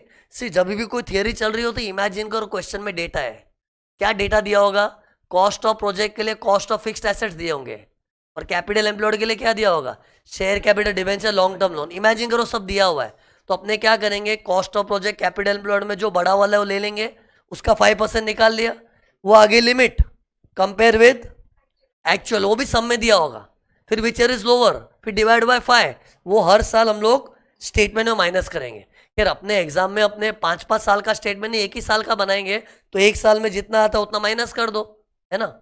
अब मैंने क्या बताया था, अगर ये एग्जाम्पल में अगर एसएससी का एक्चुअल खर्चा खाली 12,000 ही हुआ है, फिर भी गवर्नमेंट उसको बोलेगी 75,000 ले ले, बताओ ना, उस पॉइंट में मुझे कुछ बोलना है। अगर उसका एक्चुअल एक्सपेंस 12,000 ही है एंड लिमिट इज 75,000, तो मैंने क्या बोला, अगर एक्चुअल एक्सपेंस कम हो तो कम ही लो ना। बट ऐसे में पता है एसएससी के मन में पाप आ सकता है, वो क्या सोचेगा, यार मेरा एक्चुअल खर्चा तो 12,000 ही है और मुझे तो गवर्नमेंट 75,000 तक अलाउ कर रही है, तो मैं क्यों इतना सत्यवादी बनूं? मेरा खर्चा 12,000 है तो मैं कुछ बड़ा चढ़ा के दिखा देता हूं। तो ऐसे लोग क्या करेंगे, कुछ भी दिखा के है ना 75,000 क्लेम करने की ट्राई करेंगे, जबकि ऑनेस्टली उसका 12,000 ही खर्चा हुआ है। पर अगर वो कुछ भी दिखा के एक्सपेंडिचर बढ़ा देगा तो he will get more deduction. तो ऐसा लोग सोचते हैं, लेकिन इसके लिए लॉ ने क्या बोला, boss we are not a fool, listen to a rule, and the rule is what you know, तू कुछ भी दिखाई नहीं सकता है। प्रिलिमिनरी एक्सपेंस में हम जो बोलेंगे ना वही प्रिलिमिनरी है। You can not show anything and everything as preliminary. Actually preliminary एक जनरल वर्ड है, बिजनेस शुरू करने के पहले के खर्चे।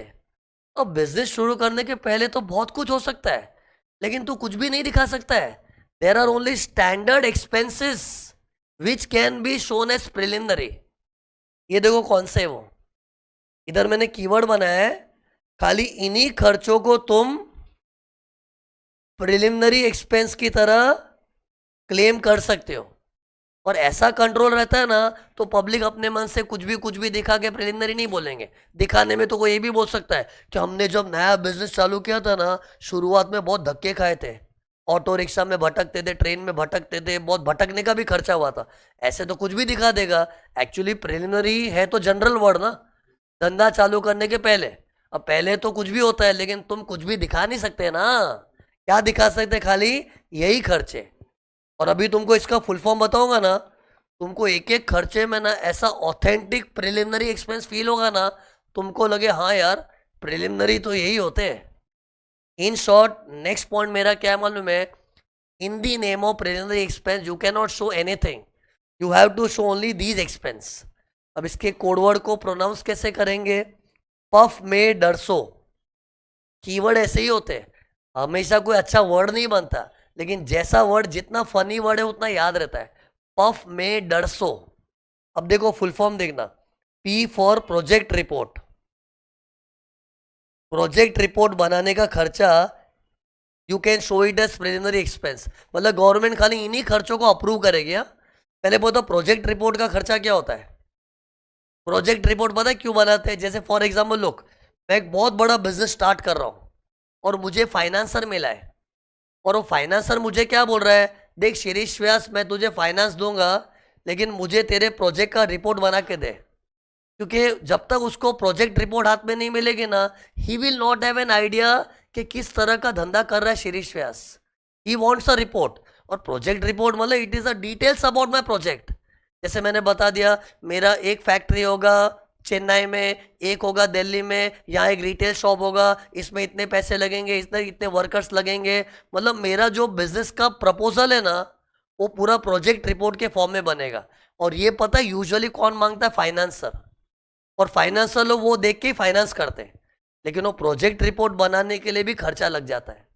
और खर्चा क्यों लगता है, क्योंकि प्रोजेक्ट रिपोर्ट एक अंगूठा छाप बिजनेसमैन शायद बना नहीं पाएगा। He might have to approach Deloitte, KPMG, पीडब्ल्यूसी, बड़े बड़े ऐसे कंसल्टिंग फर्म होते हैं ना, उन लोग हेल्प करते प्रोजेक्ट रिपोर्ट बनाने में, तो उनको पैसे देने पड़ते, तो खर्चा हो गया ना। This is preliminary expense. और ये कब इंकर हो रहा है, before starting the new project. See हर खर्चे में तुमको लगेगा कि हाँ यार ये बिजनेस शुरू होने के पहले का है। तो एक हो गया प्रोजेक्ट रिपोर्ट, और ये हर धंधे में होता ही है।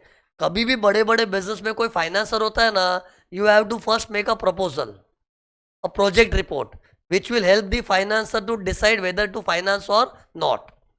फिर एक होता है feasibility report. Feasibility report, feasibility report is a report which will tell us whether the project will be profitable or not. See कोई भी बड़ा धंधा चालू करते हैं तो हम लोग पहले वर्किंग करके देखते हैं ना कि प्रोजेक्ट फायदेमंद होगा कि नुकसानदायक होगा। और अगर पता चला हाँ यह प्रोजेक्ट तो फायदेमंद है, तो हम लोग क्या बोलते हैं, फीजिबल। क्या बोलते हैं, फीजिबल है। और लगा कि नहीं ये प्रोजेक्ट में तो पैसे घुस जाएंगे, लॉस हो जाएगा, तो इट्स नॉट फीजिबल। लेकिन वो फिजिबिलिटी बिजनेसमैन खुद नहीं कर पाता, उसके लिए भी उसको चार्टर्ड अकाउंटेंट्स, डेलॉइट, पीडब्ल्यूसी वगैरह को कंसल्ट करना पड़ता है। और डेलॉइट, पीडब्ल्यूसी, चार्टर्ड अकाउंटेंट लोग को क्या है, कैपिटल बजटिंग आता है, एनपीवी, आईआरआर सब निकालने आता है, तो वो लोग वो कैलकुलेशन करके बिजनेसमैन को गाइड करते हैं। लेकिन उसके लिए बिजनेसमैन को पैसा देना पड़ेगा ना टू द सीए फर्म्स, तो वो भी खर्चा हो जाता है। और ये सब भी कब हो रहा है, बिजनेस स्टार्ट होने के पहले। तो एक था project report. Project report is just a proposal of what your business is about. Feasibility will be a pure working of whether the project is profitable or not. इधर लिटरली वही सब working होता है, net present value, IRR, pay back period, वो होता है। फिर market survey, M for market survey. See हम लोग नया बिजनेस चालू करते हैं तो हो सकता है अपना नया प्रोडक्ट मार्केट में फ्लॉप हो गया, तो कोई भी नया प्रोडक्ट मार्केट में लॉन्च करने के पहले हम लोग मार्केट को सर्वे करते, कस्टमर की प्रेफरेंसेस को समझते, and then only we start the business. तो मार्केट सर्वे करवाने का खर्चा भी होता है। और ये सब भी कब होगा, सर्वे तो पहले ही करेंगे ना, तो ये भी प्रिलिमिनरी एक्सपेंस हो गया। फिर इंजीनियरिंग सर्विसेज, इंजीनियर लोग की सर्विस लगती है, क्योंकि नया बिजनेस चालू कर रहा हूँ तो उसमें नई नई मशीन से, वो मशीन मुझे भी चलाने आती नहीं है, तो मैं इंजीनियर लोग को बुलाऊंगा कि भाई इंजीनियर बताइए मशीन्स को कैसे ऑपरेट करते हैं, हम लोग का धंधा नया है, हमको आता नहीं है, तो इंजीनियरिंग सर्विस भी होता है। All this expense you feel they are before the start of the business. See ऐसे before the start of the business there can be so many things, but government approves only these expense. फिर drafting of memorandum and articles of association. See, whenever you start a new business, sometimes you form a new company, and when you form a new company you have to submit memorandum, articles of association to the ROC. लेकिन memorandum articles बनाने के लिए CA लोग को पैसा देना पड़ता है, या वकील को देना पड़ता है, या company secretary, even that will involve expense. तो ये क्या था, डी फॉर ड्राफ्टिंग। याद करते जाओ, मैं आगे बढ़ रहा हूं, तुम लोग पीछे का रिकैप करो। आर फॉर रजिस्ट्रेशन फीस, यही कंपनी फॉर्मेशन एक्सपेंस। फिर shares and debenture issue expense, नया धंधा चालू करेंगे तो उसके लिए पब्लिक इशू भी होता है बहुत बार, तो पब्लिक इशू करने का खर्चा। फिर अदर्स एज में बी प्रिस्क्राइब्ड। सी अदर्स अपने हाथ में नहीं है, वो गवर्नमेंट बताएगी, लेकिन गवर्नमेंट बजट वगैरह में बताती है। अभी तक तो गवर्नमेंट ने खाली इतने ही खर्चे बताए। कितने, 1 2 3 4 5 6 7। अदर्स है ना, खाली लॉ में लिखा हुआ है कि और कोई खर्चा है तो हम बताएंगे, आप अपने मन से मत लेना। लेकिन पता है इधर स्टूडेंट लोग गड़बड़ क्या करते हैं। मुझे याद है पास्ट में एक स्टूडेंट था, उसने एग्जाम में ना कुछ ऐसा खर्चा दिया था जो अपने कीवर्ड में फिट नहीं हो रहा था, तो उसने मेरे को डाउट पूछा, सर इसको हम लोग अदर मान के नहीं ले सकते, अदर्स करके? अरे अदर्स मतलब अपने मन से कुछ भी अदर्स नहीं, अदर्स तो कानून क्या बोल रहा है कि और कोई है तो हम बताएंगे, तो उनको बताने देना, और उन लोग बताएंगे तो सर तेरे को बताएगा ना। क्वेश्चन में ऐसे कुछ भी अदर देते तो अपने को तो इग्नोर ही करना है। See as a student you have to select only ये 7 में से कुछ हुआ तो। ये अदर तो क्या है, खाली कानून में लिखा है कि और कोई खर्चा है तो हम बताएंगे, आप अपने मन से मत लो। ओके सी, अब है ना ये पफ में डरसो की थियरी और ये वाली थियरी को मर्ज करके नॉलेज कैसे दिखाना चाहिए ना, ये देखो लुक, ये थियरी को देखो मैंने कैसे मर्ज किया है, देखो मस्त किया है इधर लुक। ये पफ में डरसो वाले खर्चे ऐसे फील करो क्वेश्चन में दिए, एक बार बोल मुझ से, पफ में डरसो। हाँ मजा आता है ऐसे, पफ में डरसो, ये पफ में डरसो वाले खर्चे क्वेश्चन में दिए होंगे, फील करो ऐसे 7-8 अमाउंट दिया है, अपने सबको ऐड कर देंगे और ऐड करके आ जाएगा एक्चुअल एक्सपेंस। फिर क्या करेंगे, क्वेश्चन में कॉस्ट ऑफ प्रोजेक्ट होगा, कैपिटल एम्प्लॉयड होगा, तो उसमें हम लोग बड़ा वाला अमाउंट चूज करेंगे विच एवर इज हायर, फिर उसका निकालेंगे 5%, फिर करेंगे विच एवर इज लोअर, फिर करेंगे डिवाइड बाय 5, फिर उसको करेंगे स्टेटमेंट में माइनस। तो ये तरीका था। ओके, तो इसमें क्या सब कुछ आ गया ना। लास्ट पॉइंट बचा इस सेक्शन का, ये deduction is not for all assessees, it is only for Indian companies and देसी बॉयज। देसी बॉयज मतलब रेसिडेंट्स, तो अगर कंपनी है तो इंडियन चाहिए, और कंपनी नहीं है, पार्टनरशिप फॉर्म, सोल प्रोप्राइटर है, तो रेसिडेंट होना चाहिए। क्यों, हर चीज में क्यों पूछने का, अभी डाउट क्या आना चाहिए, वाह मतलब कोई फॉरेन की कंपनी इंडिया में नया प्रोजेक्ट चालू करती है तो उन लोग को प्रिलिमिनरी एक्सपेंस का डिडक्शन नहीं है। एक बार है ना, एक फॉरेन कंपनी बन के फील करो, अनर्थ हो रहे हैं, मीन्स फॉरेन कंपनी को खराब क्या लगेगा, आज हम लोग इंडिया में बिजनेस करते हैं तो हमको उस प्रॉफिट पे टैक्स भरना पड़ता है, लेकिन वो एक्सपेंस से हमको माइनस नहीं करने मिल रहा, क्यों? तो इसमें गवर्नमेंट का जवाब क्या मालूम है, नहीं देने का है। और बुरा लग रहा है तो लगा, क्यों दें, ये खर्चा कोई हक से माइनस करने वाला नहीं है, ये खर्चा तो माइनस होने के लायक भी नहीं है। ये खर्चा कब इंकर हुआ था, बिजनेस स्टार्ट होने के पहले। सी हक वाले खर्चे कौन से होते हैं, जब बिजनेस ऑपरेशनल होता है उस वक्त जो खर्चा होता है हक से माइनस करो। उधर गवर्नमेंट डिस्क्रिमिनेशन नहीं कर सकती है, इंडियन कंपनी को देंगे, फॉरेन कंपनी को देंगे, ऐसा करें तो लोग गवर्नमेंट को मारेंगे। लेकिन इधर डिस्क्रिमिनेशन क्यों हो रहा है, डिस्क्रिमिनेशन मतलब इंडियन को दिया, फॉरेन को नहीं दिया, क्योंकि ये खर्चा एक्चुअली माइनस होने के लायक ही नहीं है। और जो चीज़ माइनस होनी ही नहीं चाहिए, फिर भी अगर हम specially out of the way जाके डिडक्शन दे रहे हैं तो हमें जिनको देना है उनको ही देंगे ना। और हम हमारी इंडियन कंपनी और देसी लोग से प्यार करते हैं, हम चाहते हैं कि हमारी भारत की कंपनियां और देसी लोग कुछ नया नया धंधा चालू करें, उनको एंकरेज करने के लिए बोला come on start new projects, we will give you deduction for preliminary expense. In short foreign companies को ये डिडक्शन नहीं है, और कोई सोल प्रोप्राइटर बोला नॉन रेसिडेंट है तो भी नहीं, means if you are not a company then you should be resident, and if you are company then you should be Indian company. Okay, actually see ये पूरे 35D का summary बोलूं, ये देखो सुनो, गवर्नमेंट ने डिडक्शन दिया लेकिन दिल खोल के दिया कि 3 नाटक किया, 3 नाटक किया। नाटक नंबर 1, कोई भी नहीं, इंडियन कंपनी देसी बॉय, कुछ भी नहीं, खाली पफे डरसो, और कितना भी नहीं, 5% तक। कैसे समरी बनाया, तो ऐसा याद रखना चाहिए 35D में गवर्नमेंट डायरेक्शन दे रही है लेकिन दिल खोल के नाटक करके 3 नखरे किए। पहला नखरा, कोई भी नहीं, इंडियन कंपनी देसी बॉय तो बात कर, और कुछ भी नहीं, खाली पफ में डरसो, और कितना भी अनाप शनाप अमाउंट नहीं, एक लिमिट तक, और लिमिट है 5% of cost of project, and if you are a company then either cost of project, capital employed which is high, उसका 5%। सेक्शन 35D खत्म। नेक्स्ट सेक्शन देखो क्या है, नेक्स्ट सेक्शन क्या है, section 35DD, amalgamation and demerger expenses. तो मैं क्या करूंगा, इधर मैं तुमको अमालगमेशन और डीमर्जर की एक बार ड्राइंग बताऊंगा, एंड फिर उसमें खर्चे क्या होते हैं वो बताऊंगा, फिर अलाउड नॉट अलाउड बताऊंगा। तो सी, अमालगमेशन की ड्राइंग तो सबको पता ही है, अमालगमेशन में क्या होता है, दो कंपनी ज्वाइन होके मर्ज होके मिल के धंधा कर रही है। तो in my example X limited Y limited merge हो गए, एक नई कंपनी फॉर्म हो गई एक्स वाई लिमिटेड। लेकिन पता है इसमें जो कंपनी बंद होगी उसको क्या बोलते हैं? अमालगमेटिंग कंपनी। और जो नई कंपनी फॉर्म हुई उसको बोलते हैं अमालगमेटेड कंपनी। ये कितने लोगों को पता नहीं है, लेकिन you should be familiar with this words. Exam में इन लोग डायरेक्ट ऐसा ही लिख देते हैं, अमालगमेटिंग company, अमालगमेटेड company.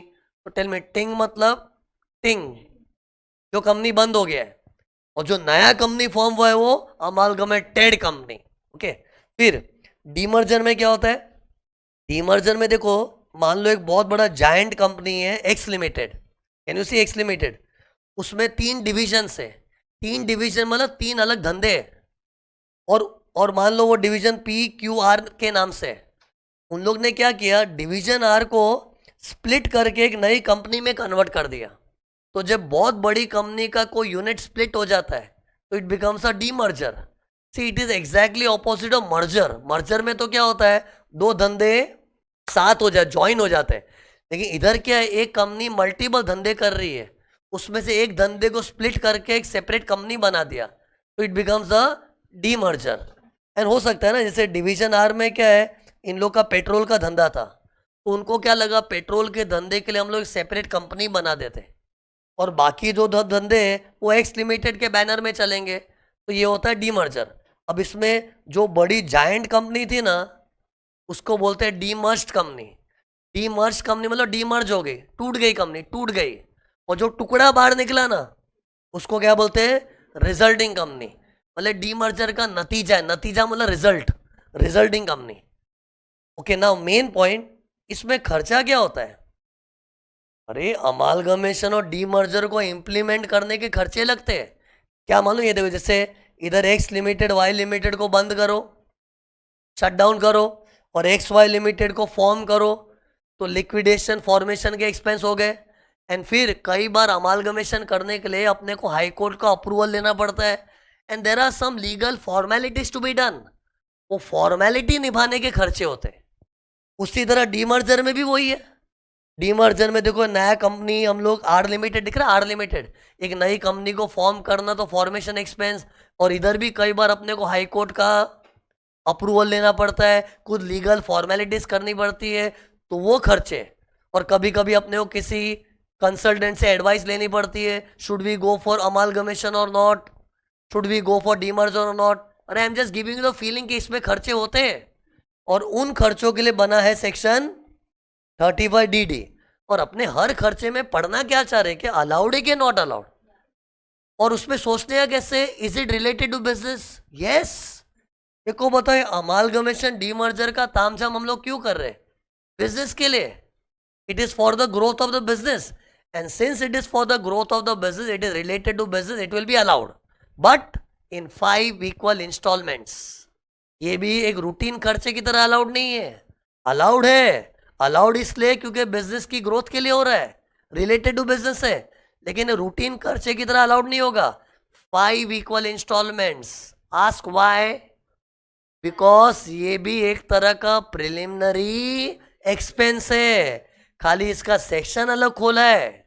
You know, preliminary expense के लिए मैंने पिछले सेक्शन में बताया था ना, उसका deduction is allowed in 5 equal instalments. So this is also preliminary expense. See, preliminary का मतलब क्या बताया था, कभी भी कुछ नया स्टार्ट करते हैं ना, उसके शुरुआत के खर्चे। तो इधर यही तो हो रहा है। मेरे को बताओ, ये 2 कंपनियां मिलकर एक नई कंपनी बना रहे हैं, इन लोग ने नए जीवन की शुरुआत की है, तो नई शुरुआत है। और डीमर्जर में भी एक्स लिमिटेड जो कंपनी चल रहा था, उन लोग ने डिवीजन को स्प्लिट करके नया कंपनी, ये न्यू स्टार्ट है। And when ever you start something new, शुरुआत के खर्चों का नेचर बिकम्स प्रिलिमिनरी एक्सपेंस।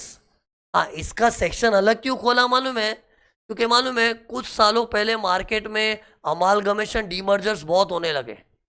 बहुत पुराने ज़माने में क्या होता था, सब अपना अपना धंधा अलग करना चाहते थे, कोई मर्ज करना डीमर्ज करना इतना पॉपुलर नहीं था। लेकिन जब इंडिया में मर्जर्स डीमर्जर्स बहुत होने लगे, तो उसके लिए लॉ भी बनने लगे, कंपनीज एक्ट, लीगल फॉर्मेलिटीज बनी, और उसके खर्चे होने लगे। तब इनकम टैक्स वालों ने सोचा क्यों ना इसका एक सेक्शन खोल देवे। हाँ, आज की तारीख में तुम लोग मर्जर डीमर्जर बहुत सुनते हो, लेकिन पहले इतना कॉमन नहीं था। जैसे एग्जाम्पल बताओ, मैं जब स्टूडेंट था ना, मैंने खाली अमालगमेशन वर्ड ही सुना था, डीमर्जर वर्ड सुना ही नहीं था। ऐसा कभी सुनने में भी नहीं, डीमर्जर भी होता है। This is when I was a student, so that shows what you know, there was some time, that time these things were not so common. But जब ये इंडिया में कॉमन होने लगा, कंपनियां मर्ज होने लगी, कोई डीमर्ज होता है तो उसके लीगल रूल्स बने कंपनीज एक्ट में, और उसके खर्चे जब होने लगे तो इनकम टैक्स वालों ने सेक्शन खोल दिया। लेकिन सेक्शन खोला एक स्पेशल चीज दिखा के, लेकिन आखिर इसका नेचर तो प्रिलिमिनरी है, इससे रूल सेम रखा है। तभी तो देखो सेक्शन नंबर भी मिलता जुलता है, वो 31D था, ये DD था, ये उसका जुड़वा भाई है। बट सी इसमें वो नाटक नहीं है, एक लिमिट वगैरह होती है। और जैसे रूटीन प्रिलिमिनरी एक्सपेंस में मैंने क्या बताया था, लिमिट है 5% of cost of project capital employed, लेकिन इधर लिमिट नहीं है। क्यों? क्योंकि इधर सब ऑथेंटिक खर्चे होते हैं। To implement amalgamation, to implement demerger, you just have to incur legal formality expense.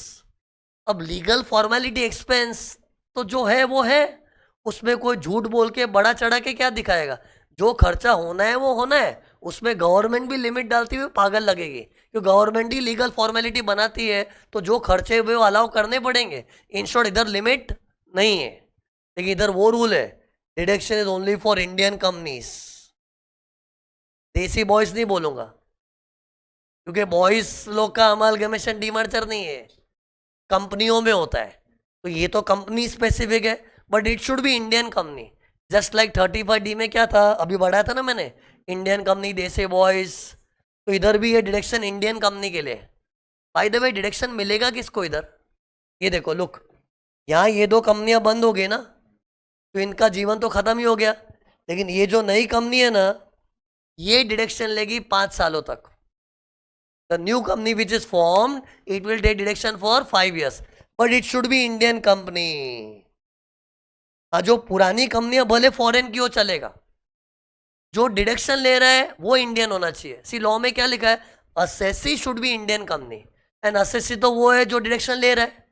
तो मेरे एग्जाम्पल में एक्स और वाई, इवन ही ये लोग फॉरेन कंपनी थे, लेकिन ये जो नई कंपनी फॉर्म हुई है वो इंडियन होनी चाहिए।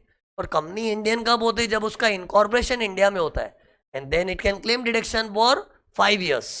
और इधर ये डीमर्जर के बाद ये जो टुकड़ा निकला है ना, ये 5 साल डिडक्शन ले लेगा, पर जो डिडक्शन लेगा उसको इंडियन कंपनी होना चाहिए। जैसे इधर रिजल्टिंग कंपनी डिडक्शन लेती है, तो it should be an Indian company. पता चला डीमर्जर के चक्कर में अपना डिवीजन आर को दुबई में फॉर्म कर दिया, उसका इनकॉर्पोरेशन दुबई में कर दिया, then it becomes a foreign company. So that resulting company who is going to claim the deduction should be an Indian company। ये देखो अच्छा डिस्टिंक्शन बता रहा हूँ, मजा आएगा। ये देखो लुक हियर, 35D 35DD, ये भी प्रिलिमिनरी एक्सपेंस है, ये भी प्रिलिमिनरी एक्सपेंस है, but this is preliminary expense in general, this is specific to amalgamation demerger. इधर भी 5 इंस्टॉलमेंट्स, इधर भी 5 इंस्टॉलमेंट्स, लेकिन इधर एक लिमिट तक ही अलाउड है, 5% of cost of project capital employed था ना, इधर नो लिमिट। इधर इंडियन कंपनीज एंड देसी बॉयज, इधर इंडियन कंपनी, देसी बॉय तो नहीं बोल सकते क्योंकि कंपनियों में ही अमालगमेशन वगैरह होता है ना। तो बस इन शॉर्ट 35DD में इतना ही याद रखना है कि अगर ये नाम से कोई खर्चा दिखा ना, उसको डिवाइड बाय 5 कर दो बस। एक अच्छी चीज नोटिस की, जितने भी अपने डी वाले सेक्शन है ना, वो 5 इक्वल इंस्टॉलमेंट्स है। गए लेक्चर में मैंने तुमको ये पढ़ाया था, ये देखो, तुम लोग को मेरे साथ बिताया हुआ वक्त याद नहीं होगा, मेरे को याद है। गए लेक्चर में खुद पढ़ा के गया था, 35DD है, वो डी था ना, उधर भी 5 था। खैर इसका प्रिलिमिनरी एक्सपेंस से कोई ताल्लुक नहीं था, अलग ही चीज थी। इधर तो 5 का लॉजिक भी अलग था कि it's a huge expenditure, heavy. पर जो भी है, स्टूडेंट के लिए याद करने का टेक्निक बन गया ना। जितने भी डी वाले सेक्शन है 5 इक्वल इंस्टॉलमेंट है। कितने डी वाले, DDA था, फिर आज मैंने 35D कराया, फिर 35DD कराया। ऑल डी वाला सेक्शंस 5 इक्वल इंस्टॉलमेंट्स। तुम लोग पता है PGBP के चैप्टर में बच्चा घबराता क्यों है? ये देखो, सेक्शन 35 जैसे 10 सेक्शन है, उधर ही स्टूडेंट को लगता है यार बकवास है यार, इतने सारे सेक्शन में घूम जाता है। लेकिन एक बात बताऊं, सेक्शन 35 का अगर तुम लोगों ने जुगाड़ कर लिया ना, तुमको ये चैप्टर में सेक्शंस बहुत सिंपल लगेंगे। तो अभी मैं तुमको छोटी सी ट्रिक बता रहा हूँ, so that we can remember all 35 वाले सेक्शंस। क्योंकि सी ये जो मैं तुमको पेज बताता हूँ ना हमेशा, ये देखो ये वाला सेक्शन का, ये इधर सेक्शन से हरा भरा ज्यादा क्यों लग रहा है? इसके अंदर बड़ा झुंड तो 35 का ही है।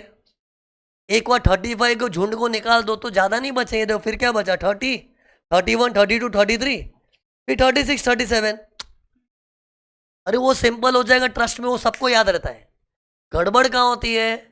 इतने सारे 35 के सेक्शन में गोल गोल हो जाता है। उसी उसका एक तरीका क्या है, ये देखो, मतलब मैंने एक टेक्निक बनाई है याद करने की, तुम लोग भी फॉलो करो ना। ये देखो ऐसे याद रखो, पहले तो कितने 35 से 10, कैसे, ये देखो एक, फिर 3-3 की जोड़ी में मैंने 3 सेट बनाए। ओके, अब है ना सबसे पहले इसमें ऐसे याद रखो, अकड़। अरे ACD को कैसे प्रोनाउंस करेंगे? अकड़, ACD। और पता है ऐसे क्यों बोला? ये देखो 3 A वाले हैं, 3 C वाले हैं, 3 D वाले हैं। तो ACD याद रखना, ACD। ये देखो A A A, C C C, D D D। तो ऐसे हो गया। फिर देखो पहले क्या था, AD, ABB, ABA, फिर CCA, CCC, CCD, D DD DDA। तो पहला ऑब्जर्वेशन ये करना है, लेकिन सेक्शन का नाम भी पता होना चाहिए। लेकिन सी इससे आधा काम इजी हो जाता है। Now you can remember the name. See look, plain 35 क्या था? Scientific research. 35 AD क्या था? Specified business, cold chain, warehousing, cross country, hospital, hotel, housing, वो 35 AD था। फिर ABB और ABA। सी ABB टेलीकॉम को ऐसे याद रखना, अपने गर्लफ्रेंड को कोई फोन करता कैसे बोलते, हे baby, hey baby.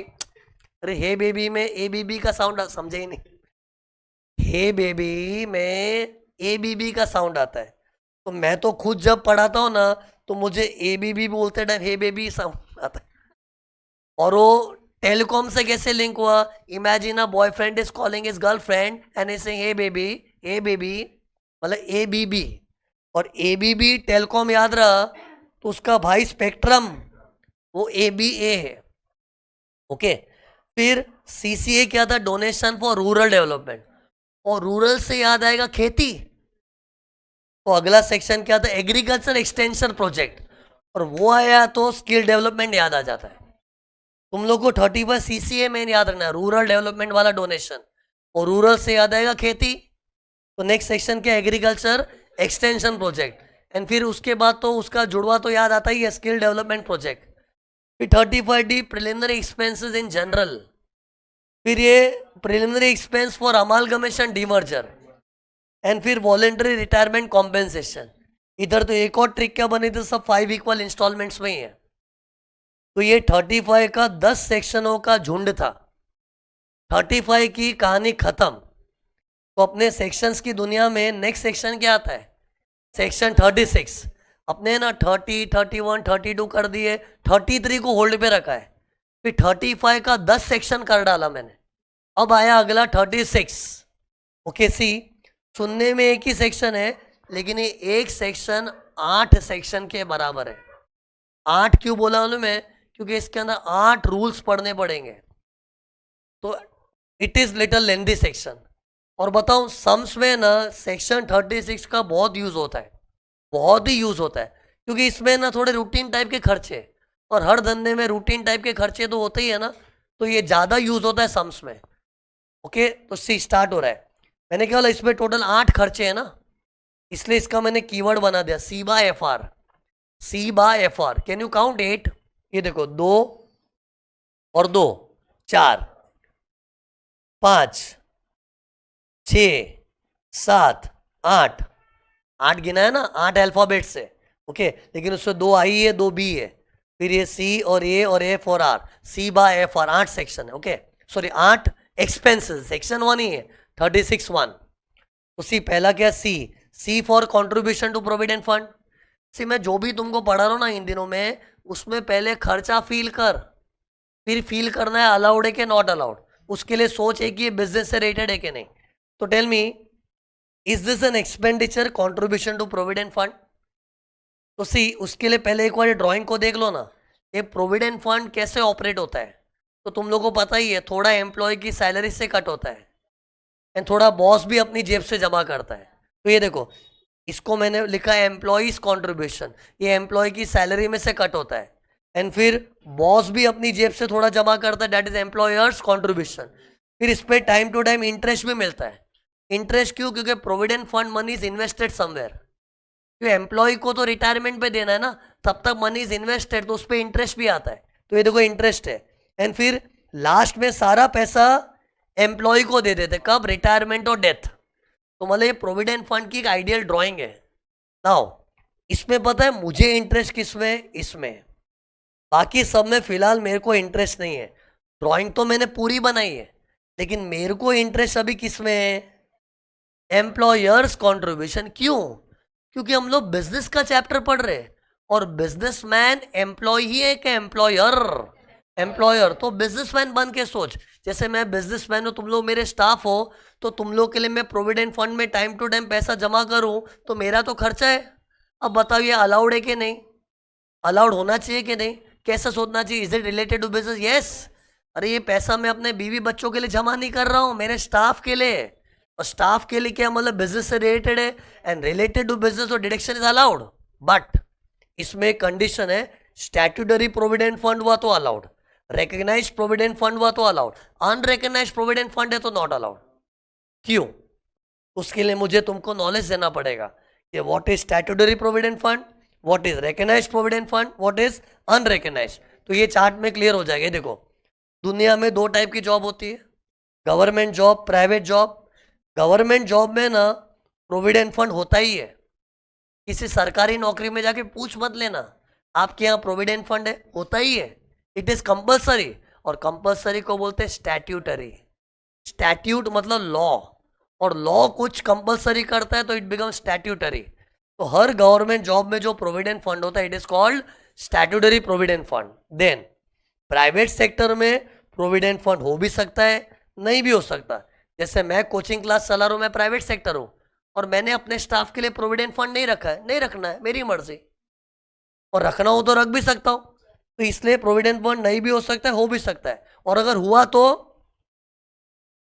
It can B recognised और अनरिकग्नाइज्ड। वो कैसे मालूम पड़ता है ना? ये देखो, अगर प्रोविडेंट फंड में जो पैसा इकट्ठा हो रहा है, if it is invested as per government के नक्शे कदम, then it becomes a recognised provident fund. Provident fund का पैसा if it is invested as per government के नक्शे कदम, then it becomes a recognised provident fund. But if provident fund में जो पैसा जमा हो रहा है वो बॉस अपनी मनमानी से कहीं पर भी इन्वेस्ट कर रहा है, नॉट एज पर गवर्नमेंट के directions, then it becomes an unrecognised provident fund. अब पता है इधर गवर्नमेंट क्यों टांग अड़ा रही है? एक्चुअली से प्राइवेट वालों का प्रोविडेंट फंड है ना। अब प्राइवेट वाले क्या बोलेंगे, ये हमारा और स्टाफ का मामला है, हम लोग प्रोविडेंट फंड का पैसा चाहे उधर इन्वेस्ट करें, आपको क्या है? लेकिन गवर्नमेंट क्या बोलती है? अरे हमको टांग अड़ाने का शौक नहीं है, हमको चाहिए कि स्टाफ का पैसा सेफ रहना चाहिए। इसलिए हम एक्सपेक्ट क्या कर रहे हैं प्राइवेट वालों? हम एक्सपेक्ट कर रहे हैं कि अब फंड का पैसा हमारे नक्शे कदम से इन्वेस्ट करो ताकि स्टाफ का पैसा सेफ रहे। हमको कोई शौक नहीं बीच में घुसने का तुम्हारे। लेकिन इतनी सारी जमा पूंजी स्टाफ की अगर सत्यानाश हो गया, उसका पैसा डूब गया कहीं पे, तो it is a loss for the staff. So because we want staff money should be safe, we expect that you invest the money as per government के नक्शे कदम। वैसा करोगे तो उस फंड को हम रिकग्नाइज प्रोविडेंट फंड बोलेंगे एंड फिर उसमें तू पैसा डालेगा तो तेरे को डिडक्शन भी मिलेगा। लेकिन अगर तू अपनी होशियारी मारेगा, प्राइवेट वाले, ये प्राइवेट वालों से बात हो रही है, प्राइवेट वाले, अगर तू फंड का पैसा अपनी मनमानी से कहीं पर भी इन्वेस्ट करेगा तो हमको फिर डर है कि स्टाफ का पैसा डूब सकता है और ऐसे फंड को हम बढ़ावा देना नहीं चाहते, इसलिए तू इसमें पैसा डालेगा तो डिडक्शन नहीं मिलेगा। मुझे एक्चुअली कन्विंस क्या करना था, अनरिकग्नाइज्ड प्रोविडेंट फंड में पैसा डालते तो डिडक्शन नहीं मिलता। डिडक्शन कौन चाह रहा है? बिजनेसमैन। तो वो उसमें पैसा डालेगा, एक्चुअली उसका खर्चा भी हो रहा है, लेकिन गवर्नमेंट उसका डिडक्शन नहीं दे रही to discourage unrecognised provident fund. और सी रियल लाइफ है ना, ज्यादातर सब बड़ी बड़ी कंपनियों में रिकग्नाइज प्रोविडेंट फंड ही होता है। ये अनरिकग्नाइज क्या है, खाली पढ़ाने के टाइम पढ़ाना पड़ता है, प्रैक्टिकली नहीं होता है। क्योंकि सी अगर कोई प्रोविडेंट फंड रखेगा तो सिस्टमैटिक ही रखता है, नहीं रखना है तो मत रखो। जैसे मुझे प्रोविडेंट फंड नहीं रखना है, अब मैं इतना बड़ा एम्पायर लेके थोड़ी बैठा, मेरी छोटी सी क्लास है, मेरे यहाँ पे गिन के 10-15 का स्टाफ है, अब उसके लिए प्रोविडेंट फंड नहीं रखा है। लेकिन अगर मैं रखूंगा तो ऑब्वियसली रिकग्नाइज ही रखूंगा। In short what I am trying to say, usually recognise ही होता है। बट अगर क्वेश्चन में अनरिकग्नाइज प्रोविडेंट फंड दिखा तो मत करना, डिडक्शन नॉट अलाउड। तो सी पहली बात तो क्या थी, डिडक्शन मिलेगा क्योंकि खर्चा स्टाफ के लिए हो रहा है, business related. But statutory provident fund है तो मिलेगा। एक्चुअली स्टैट्यूटरी प्रोविडेंट फंड मतलब क्या हो, ये देखो, जैसे state bank of India, bank of Baroda, government की बैंक्स होती है ना, वो लोग भी अपना इनकम कंप्यूट करते हैं। जैसे मान लो स्टेट बैंक ऑफ इंडिया वाले अपना स्टेटमेंट बनाएंगे तो एसबीआई अपने स्टाफ के लिए प्रोविडेंट फंड में डालेगा, वो एसपीएफ ही हो गया ना, क्योंकि state bank of India is a government bank और उन लोग के यहाँ प्रोविडेंट फंड होगा, स्टैट्यूटरी है, तो वो लोग अपने स्टाफ के लिए जमा करेंगे, उसका तो मिलेगा ही। ये खाली प्राइवेट वालों में कि रिकग्नाइज प्रोविडेंट फंड रखोगे तो डिडक्शन अलाउड, वरना नॉट अलाउड। फिर नेक्स्ट पॉइंट, इसका डिडक्शन पेमेंट बेसिस पे मिलता है, it is not an accrual basis. Usually क्या होता है, खर्चा जन्मते ही उसका डिडक्शन मिल जाता है, चाहे पैसे अभी तक मैंने भरे ना भी हो, आउटस्टैंडिंग भी चलता है यूजुअली, हाँ। बट इधर नहीं चलेगा, इधर पेमेंट बेसिस पे ही डिडक्शन मिलेगा, पे कर तो ही माइनस कर दे मिलेगा।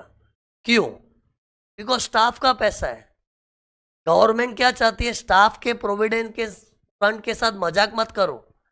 जैसे स्टाफ का प्रोविडेंट फंड पैसा डालने का टाइम आता है, भर दो, और अगर आपने प्रोविडेंट फंड में डिपॉजिट नहीं किया, उसको आउटस्टैंडिंग रखा, पैसे होल्ड करके रखे, तो डिडक्शन नहीं मिलेगा।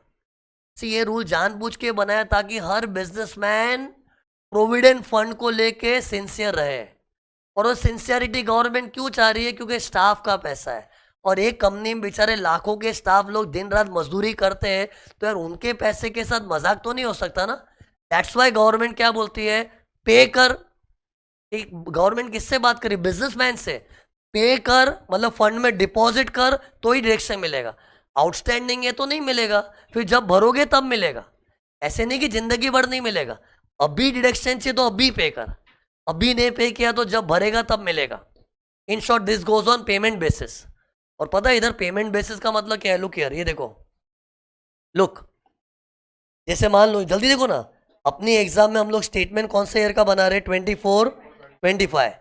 तो 24-25 का जो प्रोविडेंट फंड कंट्रीब्यूशन है ना, या तो मैं 24-25 के अंदर ही पे कर दूं, या फिर मैं नेक्स्ट ईयर भी पे करूंगा ना, up to the due date of filing the returns, तो भी चलेगा।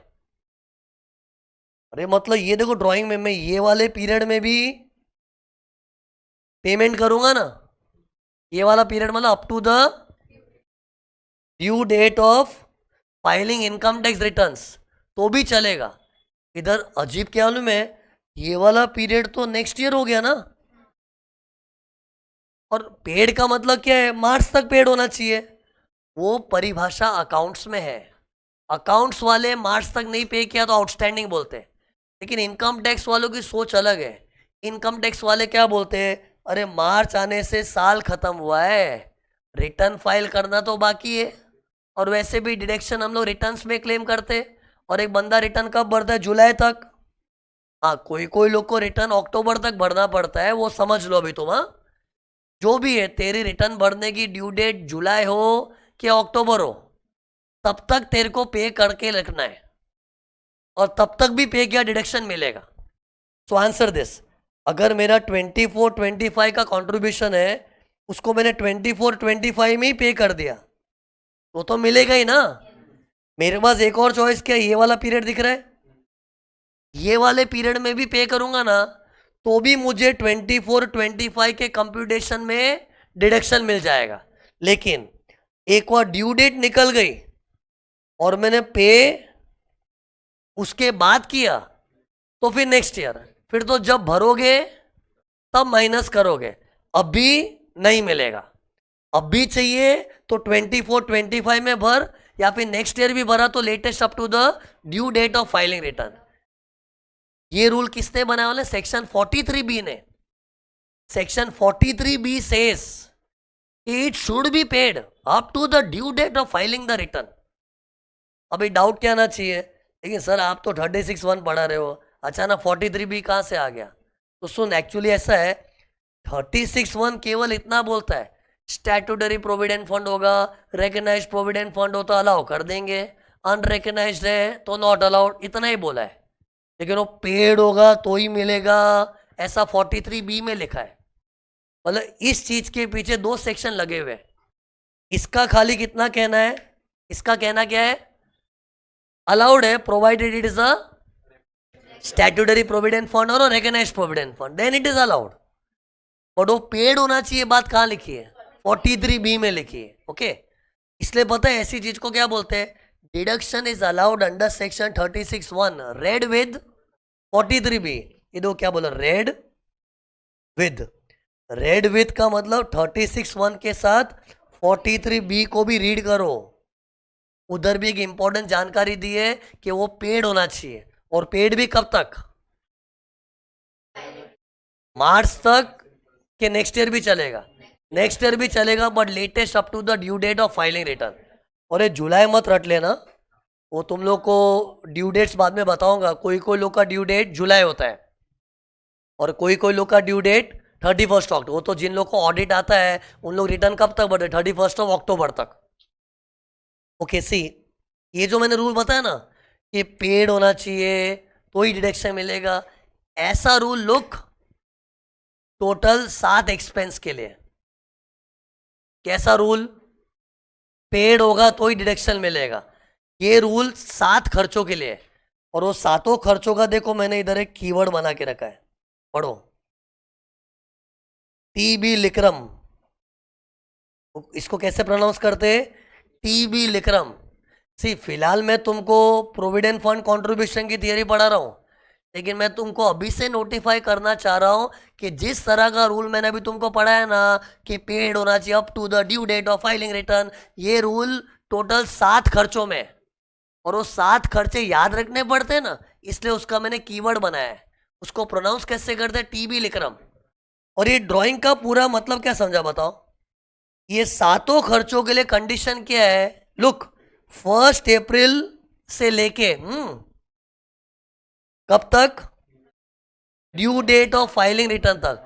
कभी भी वो पेड होगा ना तो ही अपने को स्टेटमेंट में माइनस करने मिलेगा, और अगर उस दरमियान पेड नहीं हुआ तो अभी नॉट अलाउड, जब भरोगे तब अलाउड।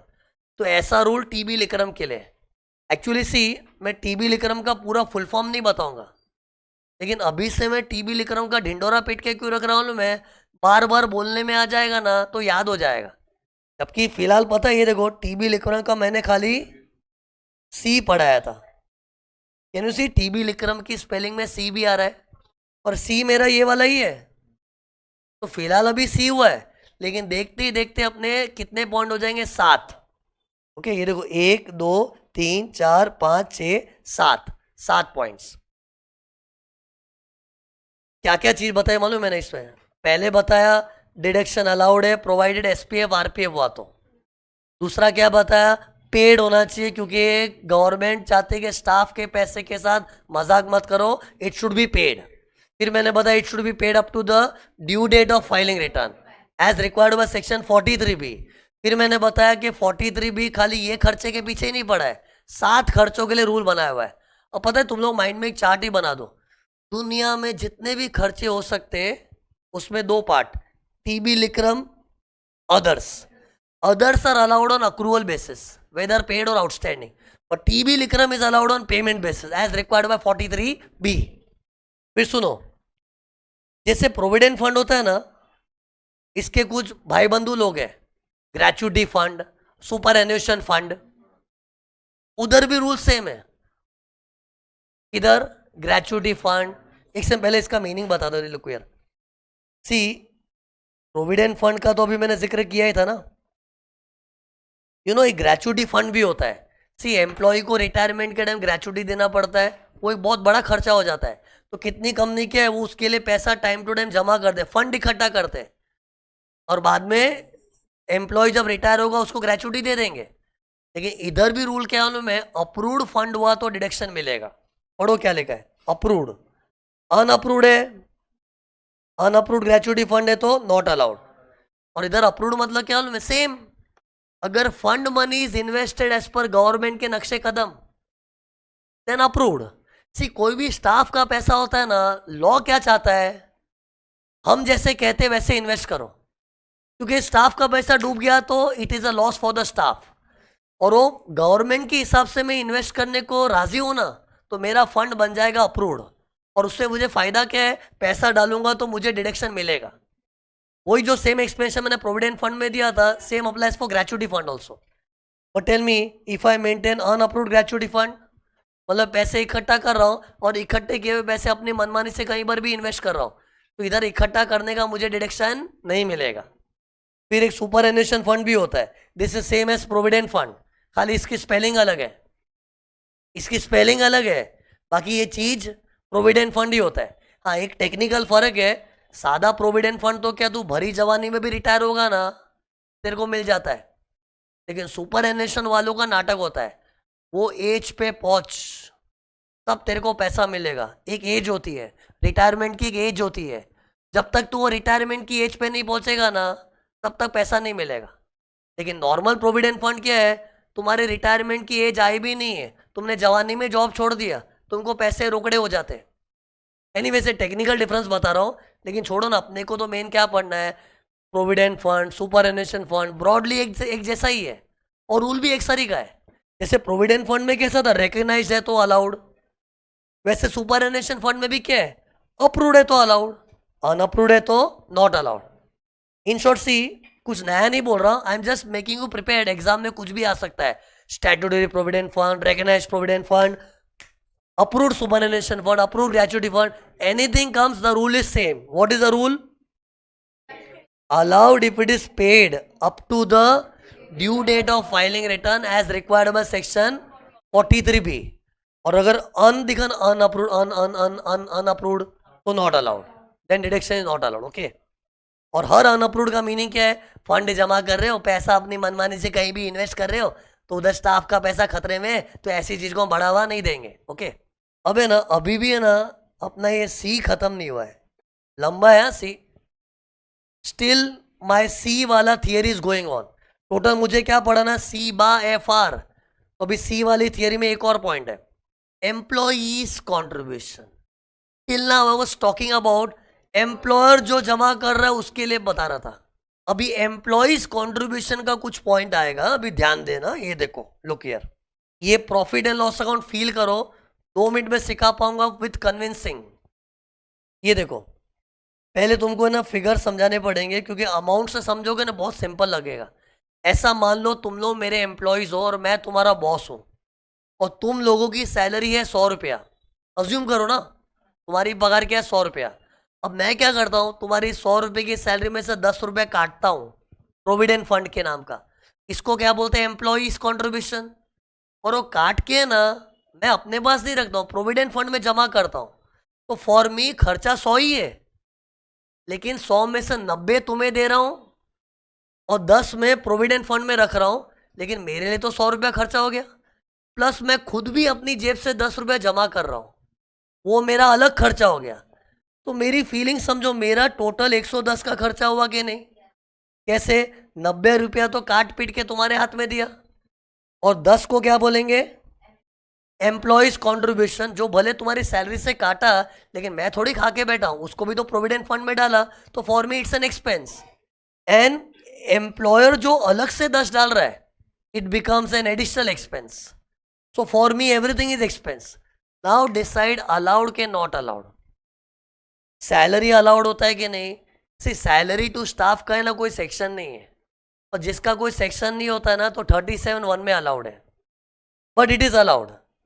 सी, अरे हर खर्चे का कोई ना कोई सेक्शन होता है ना, लेकिन स्टाफ सैलरी का कोई सेक्शन नहीं है, तो 37(1) में allowed, because it's a business expenditure. तो ये देखो, मैं इसको क्या कर रहा हूँ, टिक मार्क की साइन कर रहा हूँ, बिकॉज ये अलाउड है। Now tell me, what about employees contribution and employers contribution. See, मैंने तुमको इसकी थियरी बता दी है। एम्प्लॉयर्स कॉन्ट्रीब्यूशन अभी पढ़ाया था ना, क्या रूल है कि अगर वो प्रोविडेंट फंड रिकग्नाइज्ड है तो अलाउड है। एंड सी, प्रॉब्लम साइलेंट हुआ ना रिकग्नाइज्ड ही अज्यूम करने का। ये डाउट बहुत लोग मेरे को पूछे हुए, इसलिए मैं एक्साइट होके बोला कुछ भी नहीं दिया, always assume recognised provident fund. तो टेल मी इसका क्या रूल है, बोलो ना जल्दी। It's allowed if paid up to the due date of filing return. तो सी, मैंने इधर कुछ लिखा है, देखो पढ़ो ना। अलाउड है if paid up to the due date of filing the return as required by section 43B। और ये एम्प्लॉइज कॉन्ट्रीब्यूशन भी तो मेरा खर्चा हो गया ना। पहले ड्यू एग्री है, मेरा खर्चा है। कितने लोग मानते हैं सर ये कैसे खर्चा हो, क्यों नहीं है? एम्प्लॉय कॉन्ट्रीब्यूशन तेरी पगार में से काटता हूं, और पगार तो मेरा खर्चा ही है ना। फर्क कितना है, वो काट के कहीं और डाल रहा हूं, लेकिन मेरे लिए तो खर्चा ही है। और ये भी पेमेंट बेसिस पे अलाउड है। लेकिन इधर पता है रूल क्या है, देखो पढ़ो पढ़ो क्या लिखा है। Allowed if it is paid up to the due date of the fund. It's not up to the due date of filing the return. It should be paid up to the due date of the provident fund. You know, provident fund भी law से governed है। You know, एक act है, employees provident fund act 1952। उससे provident fund में पैसे जमा करने की तारीखें दी हुई है। पता है तारीख क्या है? ये नॉलेज कोई कोई लोग को होता है। हर महीने का जो प्रोविडेंट फंड काटते हैं ना, अगले महीने की 7 को जमा करो। ये रिवाज है भारत में।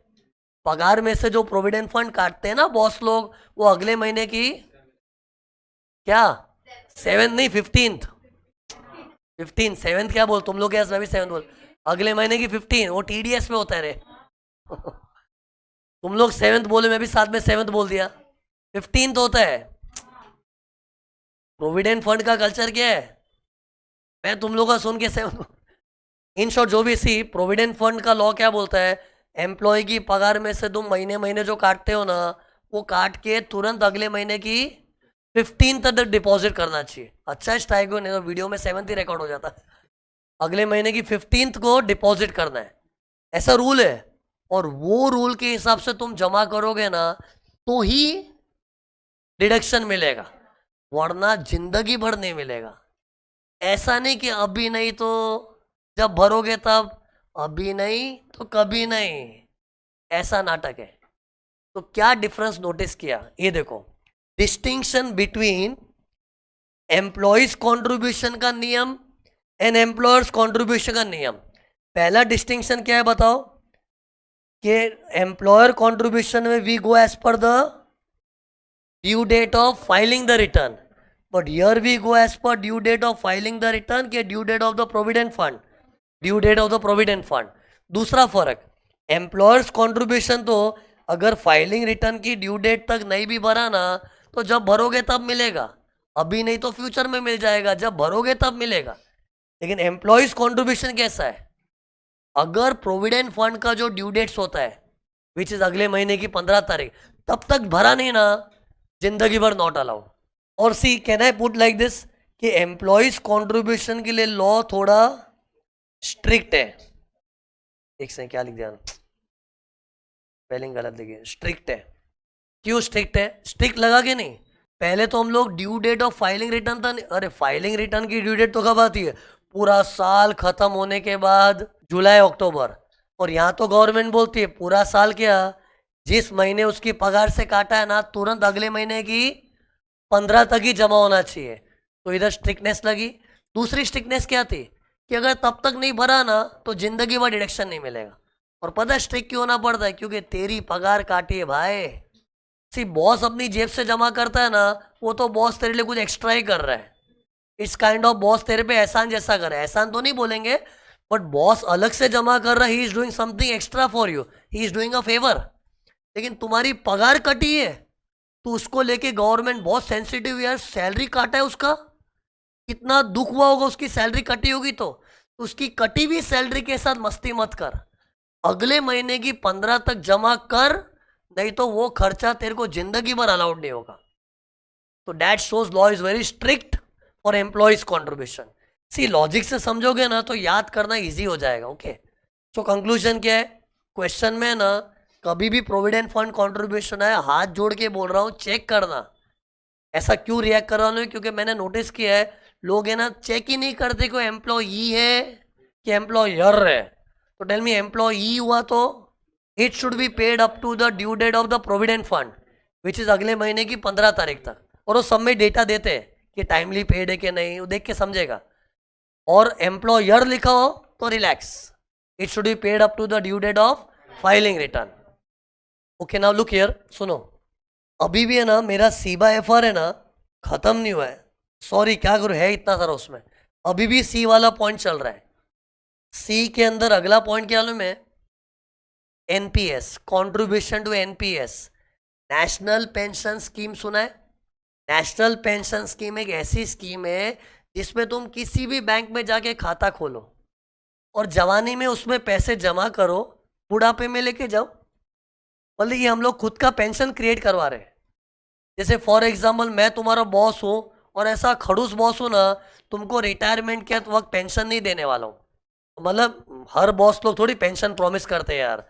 तो let's assume I am such a boss that I am not promising you pension. मैंने क्या बोला, तो जब तो नौकरी पे आएगा पगार मिलेगा, पेंशन वेंशन खुद नहीं मिलने वाला।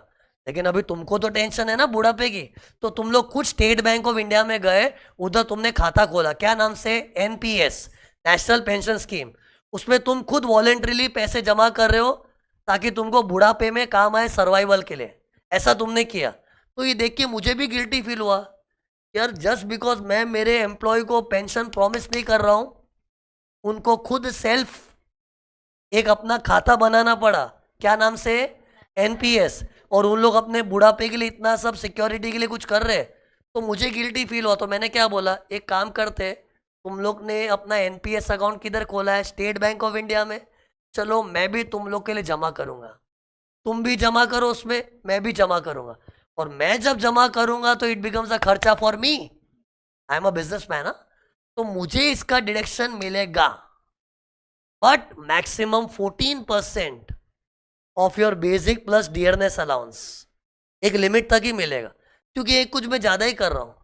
सी, तुम्हारा provident fund was a necessity, but NPS का खाता तू वॉलेंट्रीली खोल के आया है। सी, नेशनल पेंशन स्कीम का अकाउंट होता है ना, कोई भी बंदा बैंक में जाके खोल सकता है। हाँ, मेरा भी खोला हुआ है, तुम लोग भी जाके एनपीएस अकाउंट खोल सकते हो। ये खुद से बनाया हुआ अकाउंट है, इट इज योर चॉइस। और उसमें बॉस तेरे लिए कंट्रीब्यूट करने को तैयार हुआ है, तो मतलब बॉस कुछ ज्यादा ही कर रहा है। तेरी पर्सनल जिंदगी में तू जो प्लानिंग कर रहा है बुढ़ापे के लिए, उसमें भी बॉस तेरी सहायता कर रहा है। ठीक है, बॉस ने अगर स्टाफ के लिए किया तो खर्चा तो बिजनेस का है, लेकिन इट इज कुछ ज्यादा ही हो रहा है, तो एक लिमिट तक ही डिडक्शन मिलता है। प्रोविडेंट फंड में नहीं था, अगर तेरे प्रोविडेंट फंड में मैं चाहे उतना जमा करूं, I will claim the deduction. पर तुम्हारे एनपीएस के अंदर भी मैं इन्वॉल्व हो गया, तो ठीक है गवर्नमेंट उसका डिडक्शन देगी, बट एक लिमिट तक। अरे I M justifying why limit, and what is the limit? 14% of basic plus dearness allowance. तुम लोगों की कोई बेसिक सैलरी होगी, डियरनेस अलाउंस होगा, उसको ऐड करके 14%। This is latest amendment, 14%। Last batch तक मैं 10% पढ़ाया था, पिछले बैच तक मैं 10% पढ़ाता था। लेकिन अभी तुम लोग को लेटेस्ट अमेंडमेंट बता रहा हूं, ये अपने बैच का पहला अमेंडमेंट आया। Amendment, okay. What is the rule? Instead of 10%, now the limit has become 14%. But why limit? That I convinced you because ये बॉस को ज्यादा ही एक्स्ट्रा ही कर रहा है ना। तो सी, ये पॉइंट मैंने इधर लिखा है, पढ़ो। Contribution to NPS for employees, मतलब बिजनेसमैन कॉन्ट्रीब्यूट कर रहा है। लेकिन इधर पता है इमेजिन क्या करना है, तुम लोग खुद अपना एनपीएस का खाता खोले और एक्चुअली तुम ही जमा कर रहे हो।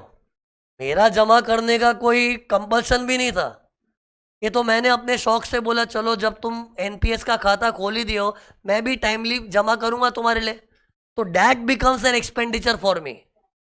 ओके, उसका मुझे डिडक्शन मिलेगा। लेकिन सुन, ध्यान से देखना, अच्छा पॉइंट है। मैंने तुम लोग के लिए जमा किया ना, किधर जमा किया? एनपीएस में। तो for me it's an expense, मुझे डिडक्शन मिलेगा कितना? 14% ऑफ बेसिक प्लस डी है। तुम लोग के लिए बेनिफिट हो गया है। तुम लोगों को खुशी नहीं हुई सुन के कि बॉस तेरे लिए खाते में जमा कर रहा है? तेरा बैंक में खाता है एनपीएस का, उसमें मैं जमा कर रहा हूं, तो तुम लोग को खुशी हुई। तो वो तुमको इनकम फ्रॉम सैलरी के हेड में शो करना पड़ेगा। एंड फिर तुमको उसका चैप्टर 6 से में डिडक्शन भी मिलेगा 80 CCD 2 80 CCD 2 मतलब तुम लोग के कंप्यूटेशन में डबल इफेक्ट आएगा। पहले तुम उसको इनकम की तरह शो करोगे अंडर दैट सैलरी, क्योंकि तुम्हें खुशी तो हुई है कि वाह बॉस मेरे एनपीएस में जमा कर, वाह वाह मजा आ गया। तो मजा है तो सैलरी में डाल पहले, फिर वो चैप्टर 6 से में भी कटेगा और सैलरी में तो पूरा डालेगा। तो मैंने अगर तेरे लिए जितने भी पैसे डाले वो पूरा तू सैलरी में शो कर, लेकिन तुम्हें चैप्टर 6 से में 14% जितना ही डिडक्शन मिलेगा, 14% ऑफ बेसिक प्लस डी है। और ये मैं तुम लोग के पॉइंट ऑफ व्यू से इफेक्ट बता रहा हूं from employees angle, which is actually not in our agenda right now. मैं फिलहाल बिजनेस का चैप्टर पढ़ा रहा हूं, उसमें मेरे को बिजनेसमैन के एंगल से सोचना है, लेकिन क्या आधा नॉलेज मजा नहीं आता। तो पूरे का इफेक्ट वापस बताओ। You are employ, I am your boss, तुम लोग ने एनपीएस अकाउंट खोला है और मैं तुम लोग के लिए पैसे जमा कर रहा हूं उसमें, तो उसका इफेक्ट क्या आएगा? For me it's an expense, I will show in my statement of income from business as a deduction. How much? 14% of basic plus D है मैक्सिमम। अगर कम जमा किया तो कम, but maximum 14% of basic plus D है। This is effect for me. What will be effect for you? Employee के income from salary में घुसेगा फुल अमाउंट ना, फुल अमाउंट, और तुम लोग उसको चैप्टर 6 से में लेस करोगे 14% जितना। 14% ऑफ बेसिक प्लस डी है under which section 80 CCD bracket में 2 subsection 2। Okay, but take this as an extra knowledge.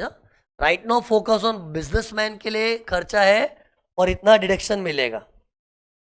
Okay, तो ये हुआ अपना फाइनली सी खत्म। अरे बहुत सारे पॉइंट्स थे इसमें और all were equally important. I started first with employer contribution, फिर मैंने प्रोविडेंट फंड के भाई बंधु लोग बताए, ग्रेचुइटी फंड ब्ला ब्ला ब्ला, फिर मैंने एम्प्लॉई कॉन्ट्रीब्यूशन का सिखा दिया, फिर मैंने एनपीएस कॉन्ट्रीब्यूशन। एनपीएस कॉन्ट्रीब्यूशन भी कॉन्ट्रीब्यूशन जैसा है but it's a different item. Okay, then see by F R की कीवर्ड में नेक्स्ट अल्फाबेट क्या है? 2 आई है ना। पहला ही सिंपल है, देखो इंश्योरेंस प्रीमियम। स्टॉक का इंश्योरेंस निकालेंगे तो इट्स अलाउड, क्योंकि हर बिजनेसमैन को गोडाउन में पड़े हुए स्टॉक की चिंता है। इसमें इंश्योरेंस कौन सा था? Fire insurance. आग लग गया तो, लेकिन आग वाग तो बाद में लगता है, पहले प्रीमियम भरना पड़ता है, तो that is my expenditure and that's allowed. Why? Because business से रिलेटेड है। फिर एम्प्लॉइज हेल्थ का मेडिक्लेम इंश्योरेंस। ओके, एक बार वापस फील करो, मैं बिजनेसमैन हूं, तुम लोग मेरे एम्प्लॉयज हो और मुझे तुम लोग की हेल्थ की बहुत चिंता है, तो मैंने क्या किया, तुम लोग का मेडिक्लेम इंश्योरेंस निकाला। और इसमें तुम्हारा फायदा क्या है? बिंदास हॉस्पिटल जाओ। बिल कौन भरेगा? Insurance company. मैं नहीं भरूंगा, मैंने तो इंश्योरेंस करवा लिया ना। अब तुम्हारा इंश्योरेंस करवा लिया तो जब कभी भी तुम्हें हॉस्पिटल जाना है, इंश्योरेंस कंपनी तुम्हारा बिल भर देगी। क्या मस्त फैसिलिटी है। लेकिन उसके लिए मेरी जेब कट रही है, मुझे टाइम टू टाइम प्रीमियम देना पड़ रहा है इंश्योरेंस कंपनियों को। तो फॉर मी इट्स पैसा जा रहा है, तो मेरे लिए खर्चा है और ये अलाउड है, क्योंकि मैं किसके लिए भर रहा हूँ? मेरे बीवी बच्चों के लिए? नो, मेरे स्टाफ के लिए।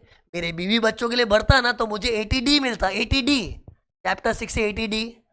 लेकिन ये मैंने मेरे बीवी बच्चों के लिए नहीं भरा है, मेरे स्टाफ के लिए। Then it's my business expenditure related to business allowed under section 36(1). In short, तुम लोग का मेडिक्लेम निकाल के तुम्हारे लिए जो प्रीमियम भरता हो मुझे डिडक्शन मिलेगा, लेकिन इसमें नाटक है कुछ। चेक से भरोगे तो अलाउड, कैश में भरोगे तो नॉट अलाउड। अब इसमें नाटक क्यों रखा लूं मैं? क्योंकि सी, इधर बिजनेसमैन चीटिंग कर सकता है, चीटिंग करके बनो, एक बार मैं चीटर बनो। देखो ना, मैं तुम लोग का मेडिक्लेम इंश्योरेंस निकाल तो लूंगा और बाद में तुमको धमका के बोलूंगा अपना अपना प्रीमियम खुद भर देना, खुद भरना, और तुम लोग बेचारे भर भी रहे हो। लेकिन इनकम टैक्स वालों को झूठ क्या बोल रहा हूँ, मैंने भरा है, मैंने भरा है, जबकि भर तुम लोग रहे हो और कह रहा हूँ कि मैंने भरा है। ऐसा झूठ क्यों बोल रहा हूँ? ताकि अगर मैं कहूँ कि मैंने भरा है, मैंने भरा है, तो मैं खर्चा दिखा पाऊंगा ना, डिडक्शन मिलेगा। तो ये चीटिंग हो सकती है। इसलिए लॉ ने क्या बोला, यार इतने सारे एम्प्लॉय का प्रीमियम तू भर रहा है, हमको ट्रस्ट नहीं हो रहा है। इंश्योरेंस एम्प्लॉय का है, मेडिक्लेम उनका, हेल्थ उनकी है, प्रीमियम बॉस भर रहा है, वी डोंट ट्रस्ट। तो हमको ट्रस्ट दिलाने के लिए चेक से भर, और चेक से भरोगे ना तो उसकी एंट्री मेरे पासबुक में आएगी, और मेरी पासबुक देके गवर्नमेंट को यकीन होगा कहाँ भरा तो इसने ही है, क्योंकि बिलीव नहीं होता ना। सी स्टॉक था ना, स्टॉक तो मेरा ही है। अरे स्टॉक तो मेरा ही है, तो उसका तो प्रीमियम मैं ही भरूंगा ना यार। लेकिन ये मेरी हेल्थ की तुम लोगों की अब तुम लोगों की हेल्थ की चिंता मैं करने लगा तो विश्वास नहीं होता ना। तो विश्वास दिलाने के लिए गवर्नमेंट ने बोला चेक से भरो। चेक से भरोगे तो डिडक्शन मिलेगा, वरना नॉट अलाउड। एक्चुअली लॉ में चेक नहीं लिखा है, कैश के अलावा any mode is allowed. It can be cheque, GPay, NEFT, RTGS, bank transfer वगैरह वगैरह। कैश नहीं होना चाहिए। तो कैश के अलावा किसी भी मोड से पेमेंट करोगे ना, उसका एंट्री मेरे स्टेटमेंट्स में आ जाएगा, तो उससे गवर्नमेंट को तसल्ली होगी, हाँ भरा तो बॉस नहीं है। और हाँ, बाय द वे बाद में भी एक रूल आने वाला है, 10,000 के ऊपर कोई भी पेमेंट होता है अकाउंट पे ही चेक होना चाहिए। वो एक जनरल रूल है, उसका इंतजार करो। वो आएगा सेक्शन 40A(3) में। वो जो रूल है ना कैश पेमेंट का, that will come letter. This is a special item. इधर तो मैं 100 रुपया भी तेरे लिए भरूँ ना, तो भी चेक। चेक मतलब any mode other than cash. बाकी जनरल रूल भी तो है कि any expenditure exceeding 10,000 you should make the payment by account payee ही cheque, that will come later. I1 खत्म हो गया मेरा, I1 खत्म, दैट इज इंश्योरेंस प्रीमियम। फिर I2 interest on loan. Her point में अपना वेवलेंथ कैसा जाना चाहिए मालूम है ना। खर्चा फील करो, फिर बिजनेस से रिलेटेड है कि नहीं वो फील करो, ऐसा ही सोचो चैप्टर में। तो tell me, interest on loan is an expenditure और नॉट? यस। बिजनेसमैन लोन लिया तो उसका इंटरेस्ट भरना पड़ा, खर्चा है। अब whether it should be allowed और नॉट डिपेंड्स कि तुमने लोन क्यों लिया था। If the loan is taken for your personal purpose, businessman ने अपने बेटी की शादी के लिए लोन लिया है, ये पर्सनल मैटर है, देन नॉट अलाउड। लेकिन अगर बिजनेस के लिए लिया तो अलाउड। अब देखो बिजनेस के अंदर भी नाटक है। लुक, बिजनेस का लोन अगर इन लोगों से लिया है ना, तो पेमेंट बेसिस पे मिलेगा। सी डिडक्शन तो मिलेगा, क्योंकि as long as the loan is for business purpose deduction तो मिलेगा ही। लेकिन फर्क क्या है, इनसे लोगे तो पेमेंट बेसिस, किसी और से लोगे तो अक्रूवल बेसिस। ये दोनों बिजनेस लोन की बात हो रही है।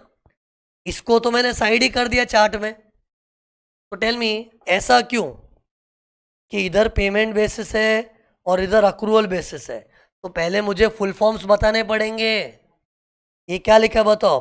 PFI मतलब public financial institutions, state financial corporation, state industrial investment corporation, scheduled banks, NBFCs, non banking finance companies. इन लोगों से कभी तेरा पाला पड़ा, मतलब यानी कि इनसे लोन लिया, खबरदार जो इंटरेस्ट तूने आउटस्टैंडिंग रखा तो पे कर, तो अलाउड। आउटस्टैंडिंग है तो डिडक्शन नहीं मिलेगा, फिर बाद में जब भरोगे तब मिलेगा। क्यों? क्योंकि मालूम है ये लोग है ना पूरे देश की सेवा करते हैं। कौन लोग? Public financial institution. By the way public financial institution में क्या आता है मालूम है? IDBI, IFCI, ICICI, ये सब, LIC, ये भी फाइनेंशियल इंस्टीट्यूशन है। LIC they also give finance. तो जितनी भी बड़ी बड़ी फाइनेंशियल इंस्टीट्यूशन है, पता है वो लोग देश की सेवा कर रहे हैं। और उनसे तुम लोन लेके उनका पैसा अटकाओगे, तो उनको अगर अटकाया तो गवर्नमेंट को खराब लगता है। सी बेसिकली ये लोग गवर्नमेंट के फेवरेट लोग हैं। एंड गवर्नमेंट के फेवरेट लोग हैं, इसलिए गवर्नमेंट पब्लिक को धमकी क्या दे रही है? इनका पैसा अगर तूने आउटस्टैंडिंग रखा ना, डिडक्शन नहीं देंगे। क्योंकि ये लोग सफर हुए तो देश सफर होगा, because they are supporting the whole country. Oh, public financial institution. फिर अगला क्या था? State financial corporation. स्टेट का मतलब है वो स्टेट गवर्नमेंट का बॉडी है, और स्टेट गवर्नमेंट की जो बॉडीज है वो पूरे कंट्री के लिए काम कर रही है, तो इनसे पंगा मत लो। फिर अगला भी स्टेट था, वो भी स्टेट गवर्नमेंट का था। और शेड्यूल्ड बैंक्स मतलब मालूम है? एक्चुअली शेड्यूल्ड बैंक क्या होता है? रिजर्व बैंक ऑफ इंडिया की लिस्ट में जो जो बैंक फॉल होती है उसको बोलते हैं शेड्यूल्ड। और अपने को रास्ते में जितनी भी बैंक दिखती है ना, Punjab national bank, state bank of India, सब शेड्यूल्ड ही है। इसलिए प्रॉब्लम में सिर्फ बैंक दिया हो ना, शेड्यूल्ड। और शेड्यूल्ड होने का रियल लाइफ में फायदा क्या मालूम है? बिकॉज वो RBI की लिस्ट में है ना, वो सब बैंक सेफ और सिक्योर्ड है, उधर तेरा पैसा डूबेगा नहीं। तो वो एक अच्छी बात होती है शेड्यूल्ड होना। एनीवेज अभी बच्चों को ये नहीं पढ़ना है कौन सी बैंक शेड्यूल्ड है कौन सी अनशेड्यूल्ड है। स्टूडेंट के लिए तो सब शेड्यूल्ड ही समझो। अगर अनशेड्यूल्ड हुआ ना non scheduled they will write in the question. एक से नॉन शेड्यूल्ड हुआ तो ना क्या होगा इधर आ जाएगा। फिर उन लोग के लोन का ब्याज तू भर के आउटस्टैंडिंग रख गवर्नमेंट को पड़ी नहीं है क्योंकि नॉन शेड्यूल्ड बैंक अगर तड़पती रहे तो तड़पने दो गंदी बैंक है। शेड्यूल्ड बैंक को तड़पाना मत वो अच्छी बैंक से। ओके सी अदर स्टॉक में गवर्नमेंट को पेड आउटस्टैंडिंग की परवाह क्यों नहीं है क्योंकि किसी का पैसा तू पे कर आउटस्टैंडिंग हमको क्या है तुम्हारा आपस का मामला है। लेकिन इन लोग का पैसा नहीं बाबा आउटस्टैंडिंग नहीं रखने का। You know many times paper में इन लोगों ने सिर्फ बैंक लिखा है what to assume scheduled bank. See जो बच्चा मैकेनिकली पढ़ता है ना वो शेड्यूल वर्ड का ढूंढते ही रहता है।